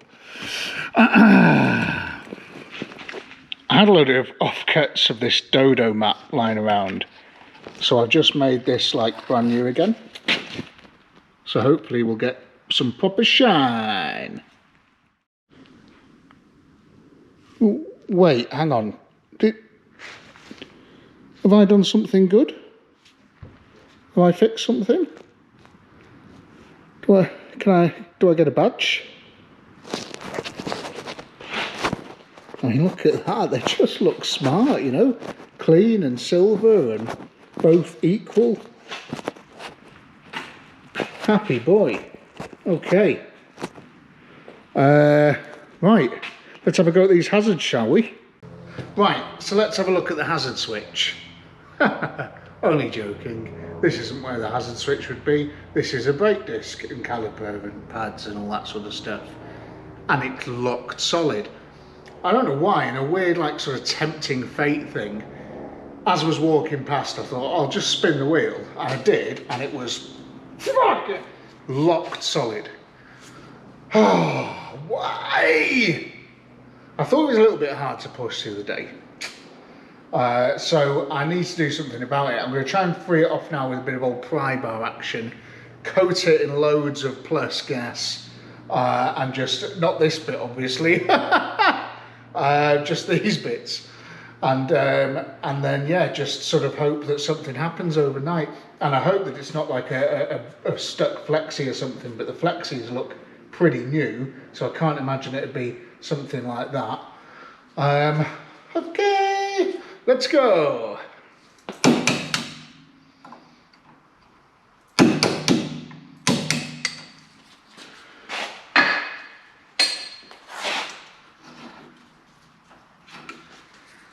Lovely. Right, let's try and get one of these things out.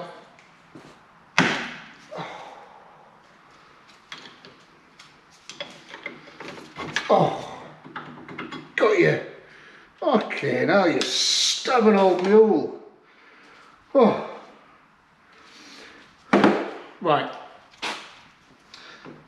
I'm going to tell you what the problem is here. The problem is that brand new pads were put into this car and then it was parked up. So they obviously put new pads in just to pass its MOT, new pads and discs, it looked like sort of 5 years ago, and then they parked it, and a caliper, the piston inside a caliper, it doesn't like being at its two extremes. That is pure weeks of experience that has told me that. If your pads are a little bit, then it's absolutely fine. You never really get a stuck caliper. You tend to get them when the piston's either that you've not got many pads left, or you put brand new pads in it, the piston goes all the way back in, and then all of a sudden it doesn't want to come out again and it gets stuck, which this one looks like it is.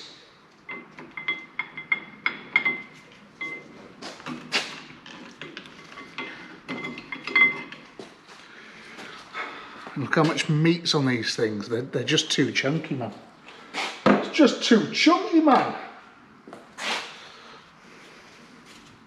Plus gas. Right, try and get as little of this on the brake disc as possible.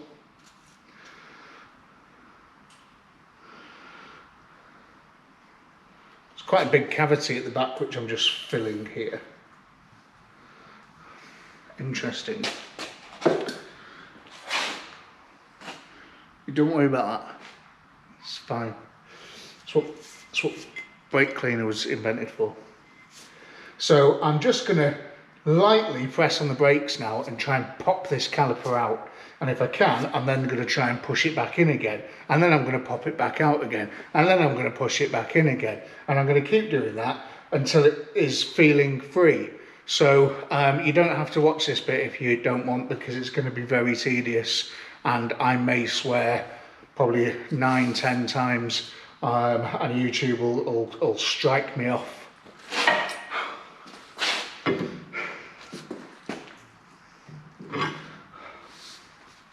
It's looking pretty good. This caliper rewind tool is very effective. One of the good things was that the caliper actually moved. I've had it in the past where the caliper is seized solid and you have to take the whole caliper off, take it over to the bench, smack it repeatedly with a hammer until it decides to play ball. And sometimes it doesn't. And then you've got to buy a new one or do like a refurb,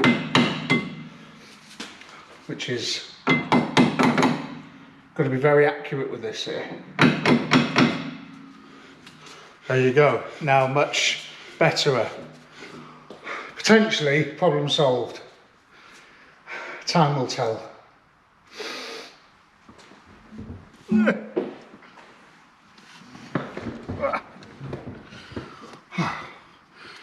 Now in some weird turn of events, the car, the doors are opening wide enough for me to actually get in while it's on the ramp, which is crazy. So let's just have a quick look at this hazard perception test.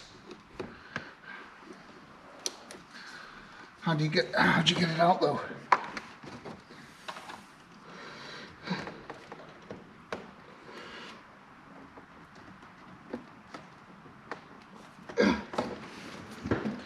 Is this some kind of sick joke?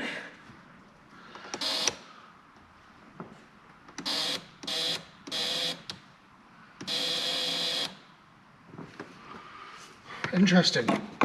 Don't worry about those marks if you can see them, they're just dirt. They'll come out. Right, did you hear a relay go then?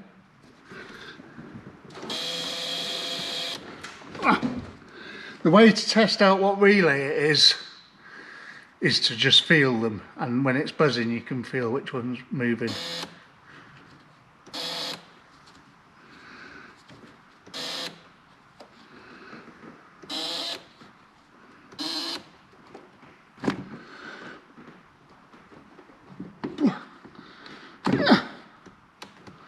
Okay, it was this one. So that's the one off Aled's car. May he rest in peace. Let's see if it goes in there and makes the hazard, just makes it work.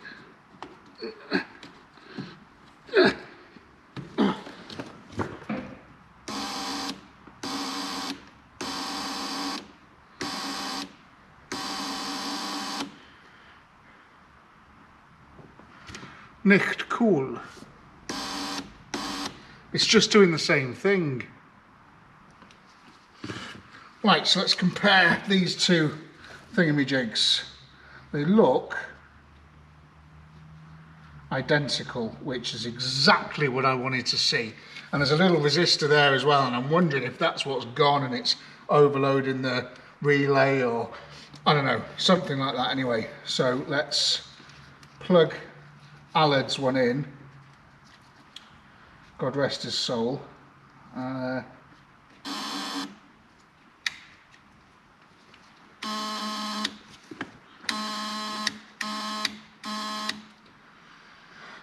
Bad drills. Very bad drills. The problem is we've got perfect indicators but no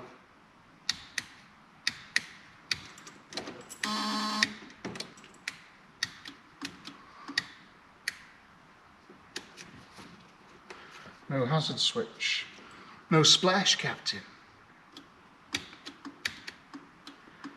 And now we have hazards.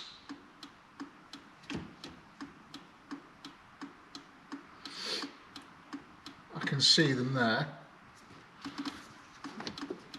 Come on. Oh, please, please God, because I could go home then.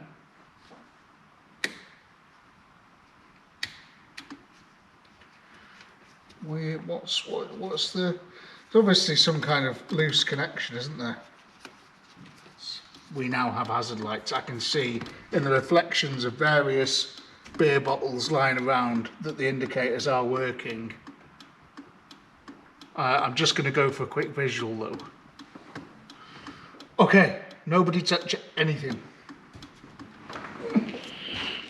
Okay, so we have hazard lights, but it's not right.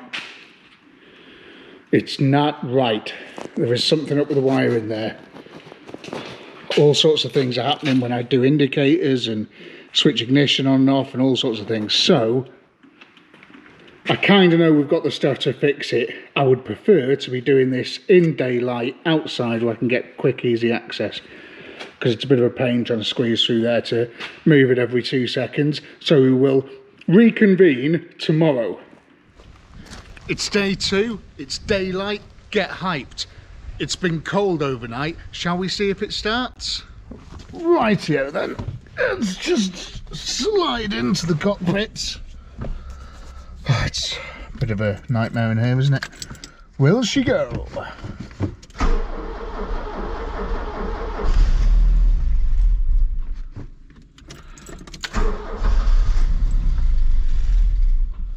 Okay.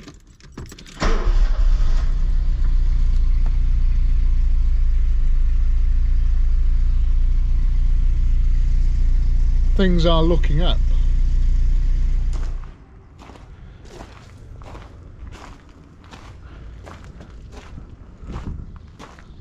Started up really well, you know.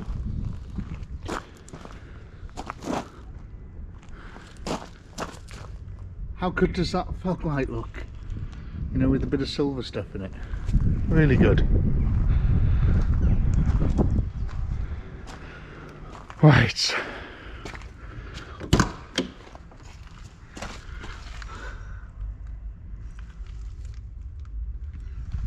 We've got some stuff to do. Let's get on with it. Don't know if it's just me, but I like to sort of ease myself into the day sometimes. go for the low-hanging fruit, you know.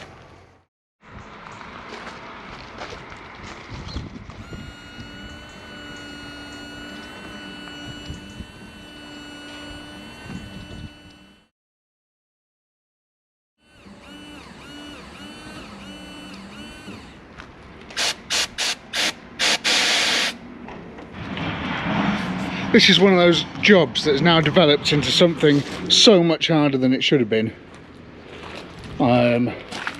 Because everything in his mother is blocked.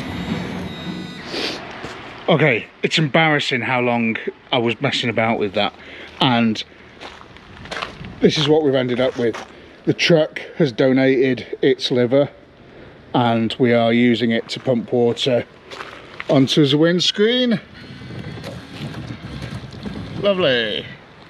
This one's still not great. I'm hoping it comes back to life, but what it needs is all of the pipe work, completely disassembling, cleaning, renewing. I've tried blowing 1,000,000 psi of air down it. It needs new blow. It just needs everything brand new, and I just ain't got time and I ain't got the parts, so it's MacGyvered.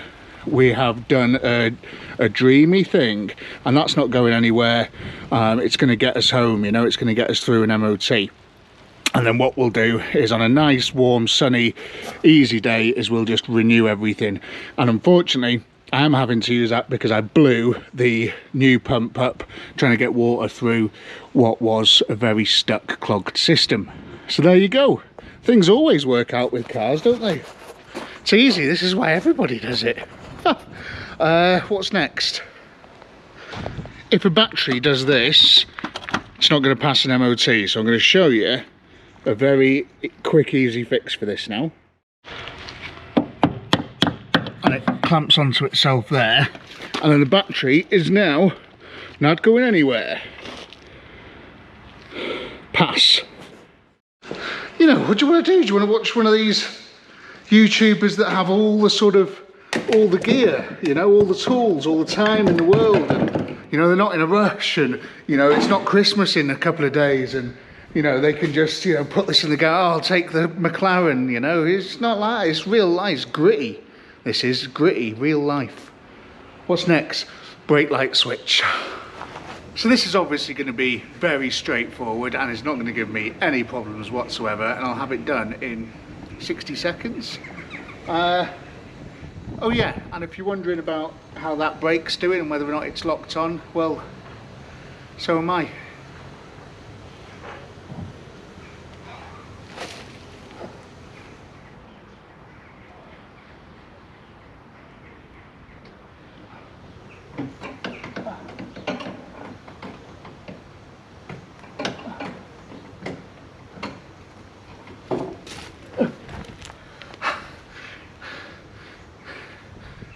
If any midgets or carnival folk want a job, and there might be one going here.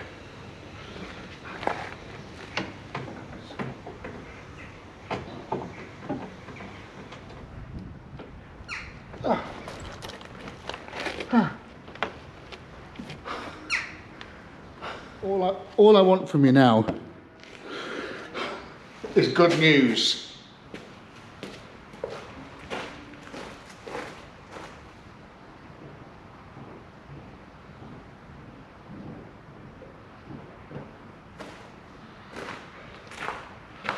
Well,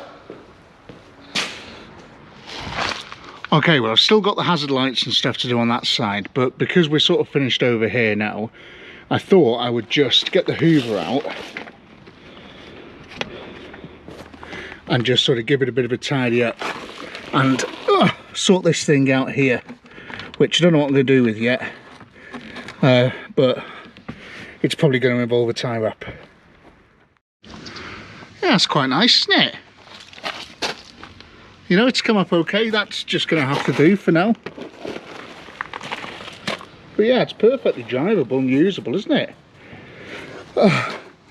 Right, let's get stuck into there. We haven't actually been over there yet, so let's go and see what's happening on the west side.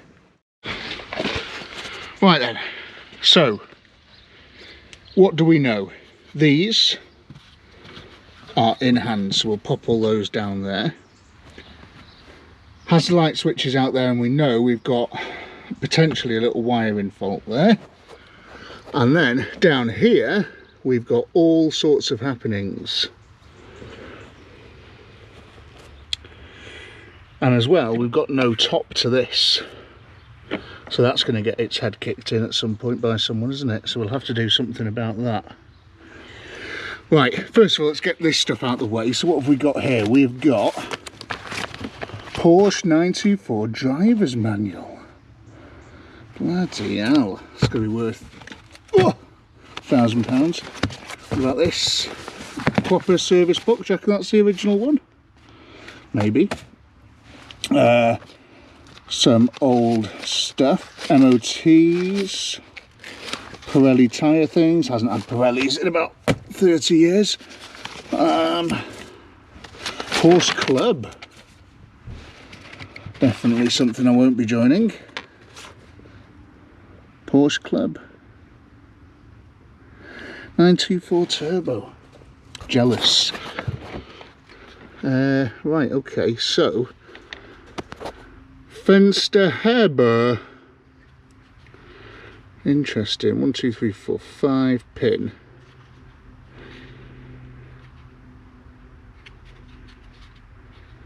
Interesting. I'm going to give that number a Google and see exactly what that's for. But for now, it can go there. Look at all these lovely wires here. Okay. Right, what's this? This is a Herderdach radio. I don't know if that means what we think it means, but it's there. What's this one? China. That is a China. That says hello on it, so it's probably something to do with the lights. Where did it come from? It came from China. There's a few things disconnected. These are really interesting, aren't they? What is this? What could this be? I think that's a stereo. That looks like stereo wiring. And that would also explain why the stereo doesn't work, because the wires are just sort of hanging there. So I don't need that at the moment. I don't want to confuse things. So I'm just going to tuck those away behind here. And then we'll have a look at the fuses and stuff in here and see what's going on. Now, our survey says that we do have hazards with that switch and with left hand down, but we have hazards. As you can see, there are hazards what flash. So as long as I let Mr. MOT man know that you've got to put left hand down and jiggle the switch, then I think we're all right. However, it's going to need a new switch possibly, or I'm going to have to get a manual for the car, so it'll give me a little wiring diagram so I can tell what wires do what, and I can sort of trace them back and sort of see if we've got any that would cause any issues. How many batteries do you need to consume? Right, what I was saying was we're going to need a new switch. That switch that I nicked off Aled, I just don't think it's perfect either, to be honest. So I'm going to order a new switch. We're going to get a manual. We're going to look at the wiring. And the reason I think it's a new switch that it needs is that when I jiggle the insides of the switch like this, it works. So if it was a wiring fault, it wouldn't really do that. So I think it is switch. Now, for now, we're just going to have a word with the MOT guy and say, look, we've got a switch in the post. We can make the hazards work. If I was stuck on the side of the road, the hazards would work. I can make them work. You've just seen that. So it's safe. It's MOT-able. And yeah, I'm now going to give this side a bit of a clean. And I'm going to give everything a wipe down. And then we're getting dangerously close to taking this thing on the road. The events of the next few hours are going to determine whether or not I drive this thing home for Christmas. It's MOT time.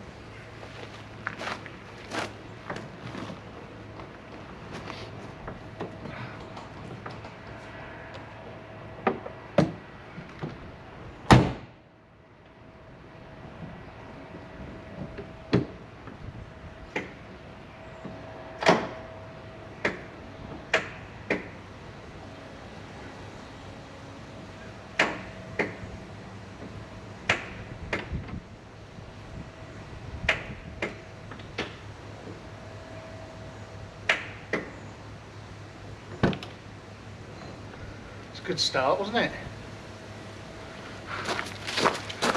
Would seem I've drained the battery. So the fan belt was a little bit squealy this morning. And I just put that down to it being cold.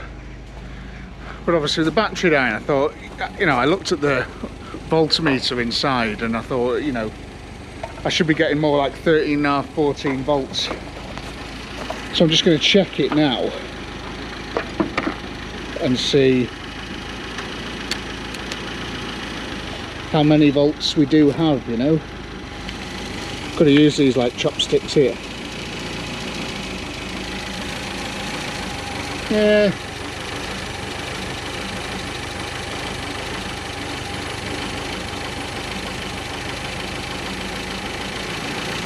It's charging and it's not dropping volts. Let's just monitor it to see if it does climb, because it has just been flat, so it's obviously just going to be pumping some stuff in, but I want it to be climbing up. Give it a little tickle.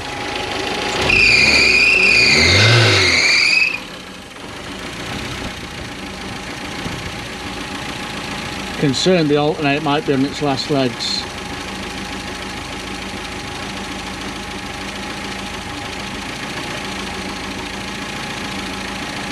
It's climbing though. Okay, let's just see what happens. Right then, something Christmas, something MOT. Let's go.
Okay, so what do we know so far? Well, it seems to be driving okay.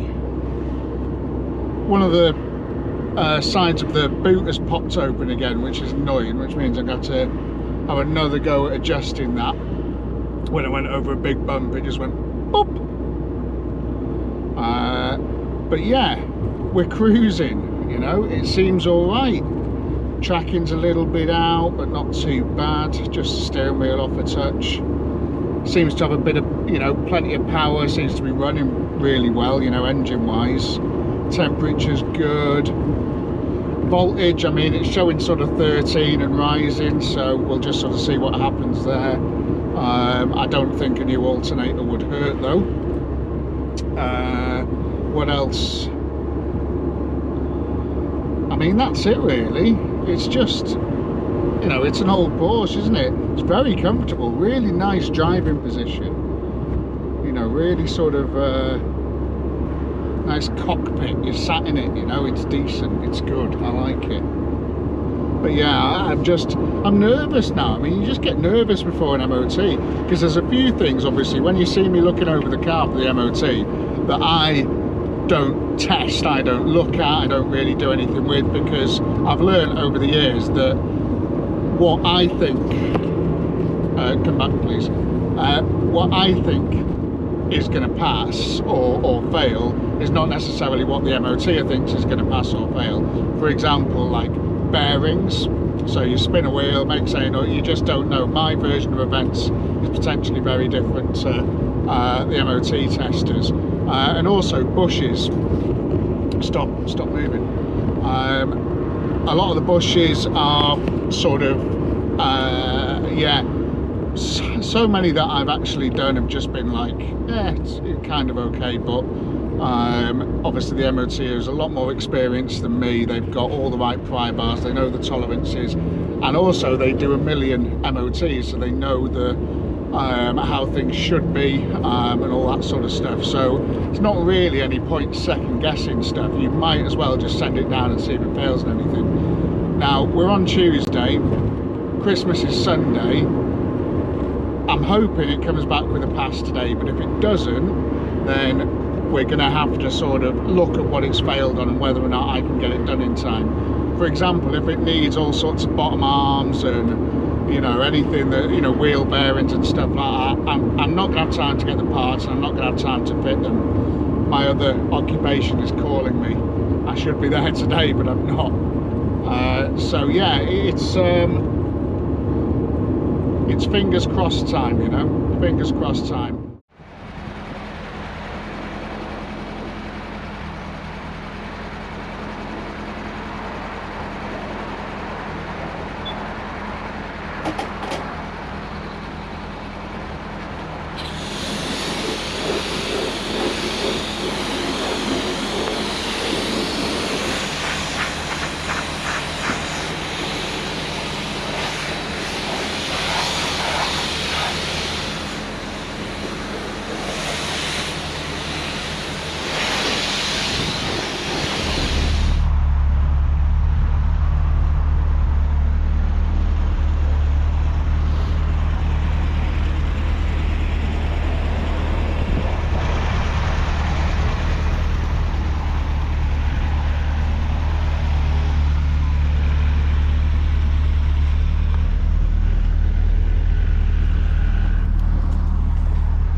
It's like brand new. Onwards to the MOT.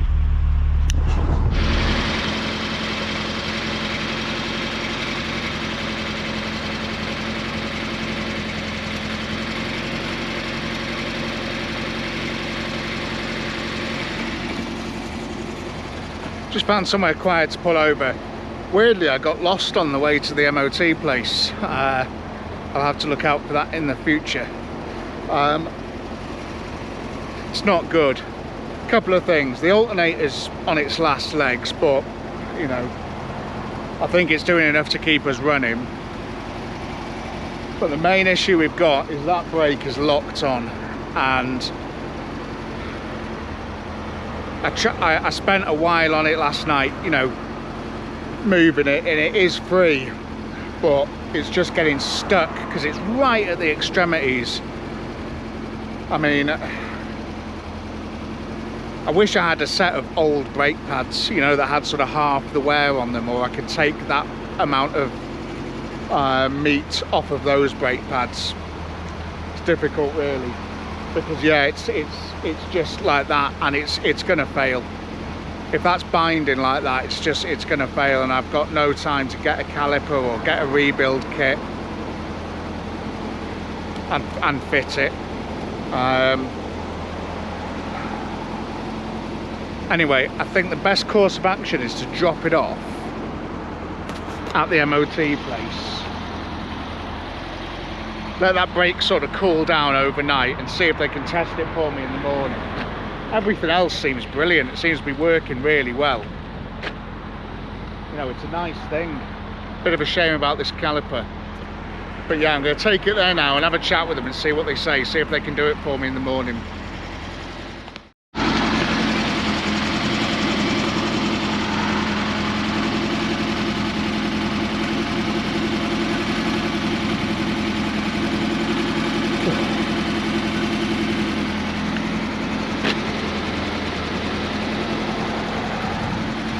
It's red hot, that.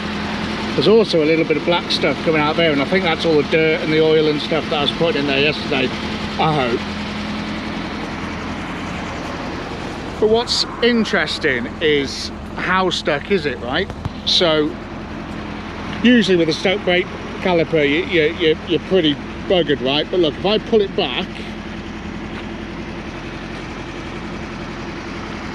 I'm over here, and it, you know, it's just rolling sort of fairly freely.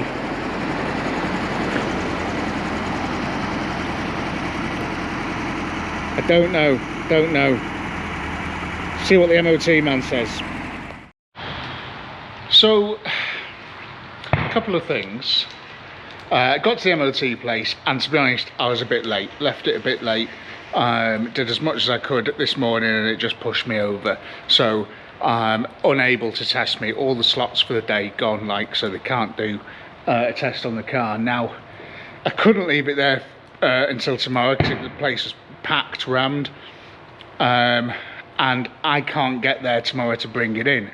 So the earliest I can now take it for an MOT is Thursday, which is 3 days before Christmas, or 2 days before Christmas. So I put it back, and I thought we'll just get it up in the air, and we'll have a bit of a tighten of that alternator belt, see if we can stop it squealing. At least that's something, and you know, should help. And we'll have a little inspect of that wheel again, but it seems to be free. Weird. So let's have a look.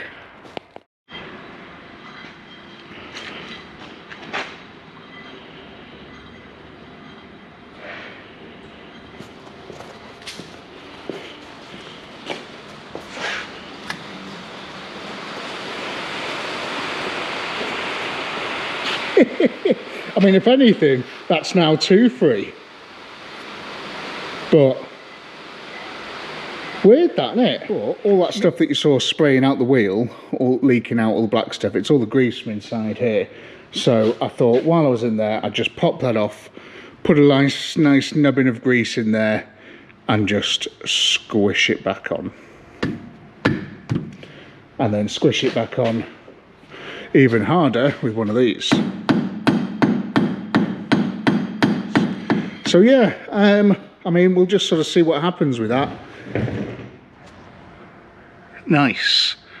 And what I'm especially nice to see, happy to see, is how sort of dry everything is. No massive sort of oil leaks, nothing gushing out, no water or anything like that, which is fantastic. And as you can see, we've got a little bit of adjustment left in this machine.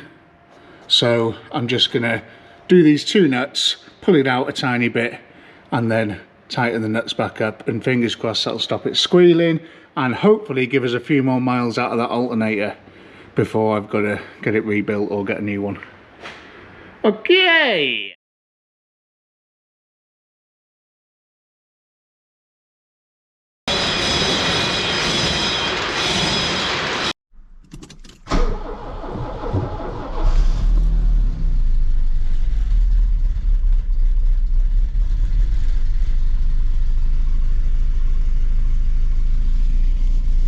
Not bad.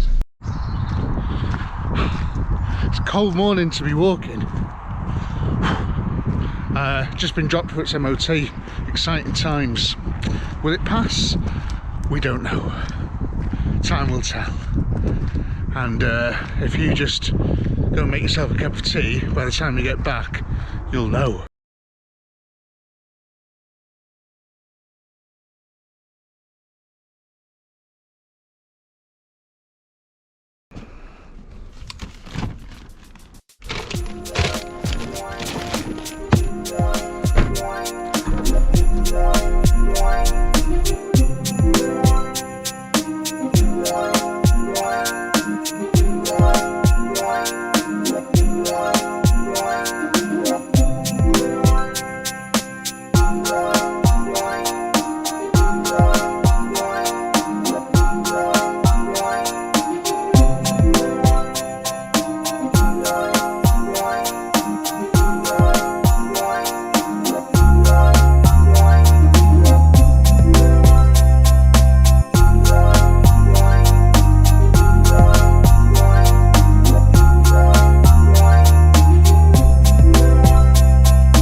looks like we've made it.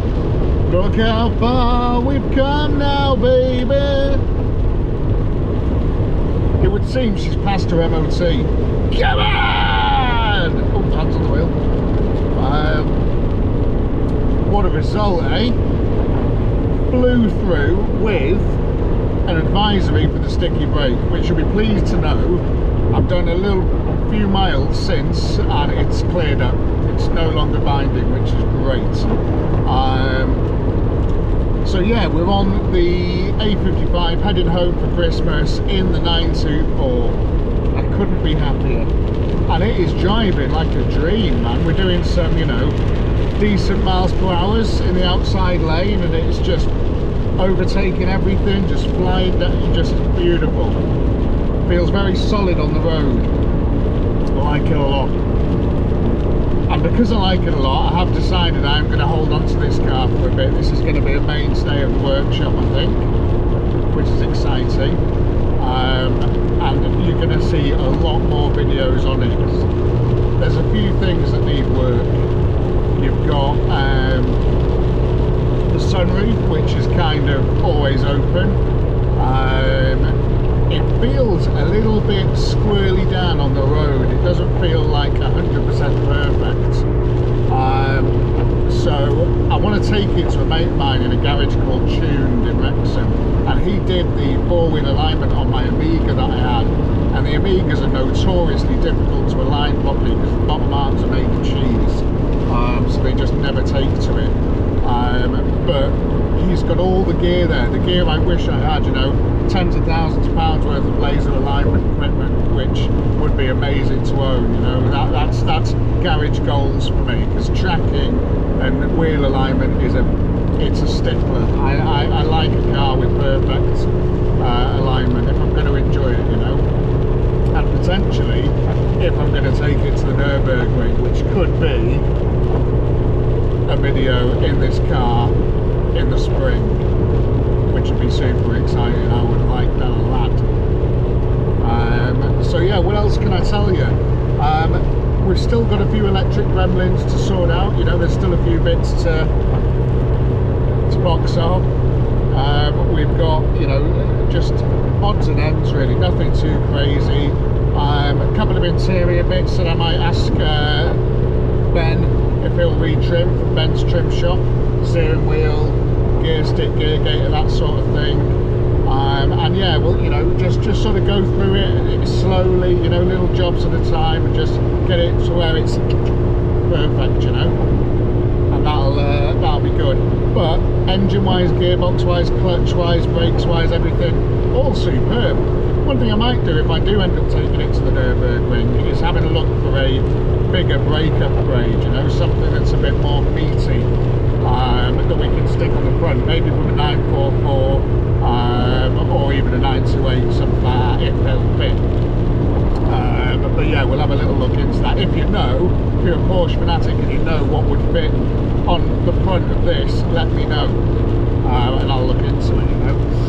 But yeah, the alternator seems to be holding up beautifully. I've got my lights on, my wipers on, and we're showing over 13 volts. That's cool as. All my gauges are working. The cold start issue seems to have gone. It's just starting fine now. I think that was just a mix of bad fuel and, you know, all that type of business. But yeah, great, absolutely buzzing. So we're going to get back to the families now, and then we'll have a little look at the outside of the car, and yeah, see what you think. Classic Welsh weather, so I'll keep this brief.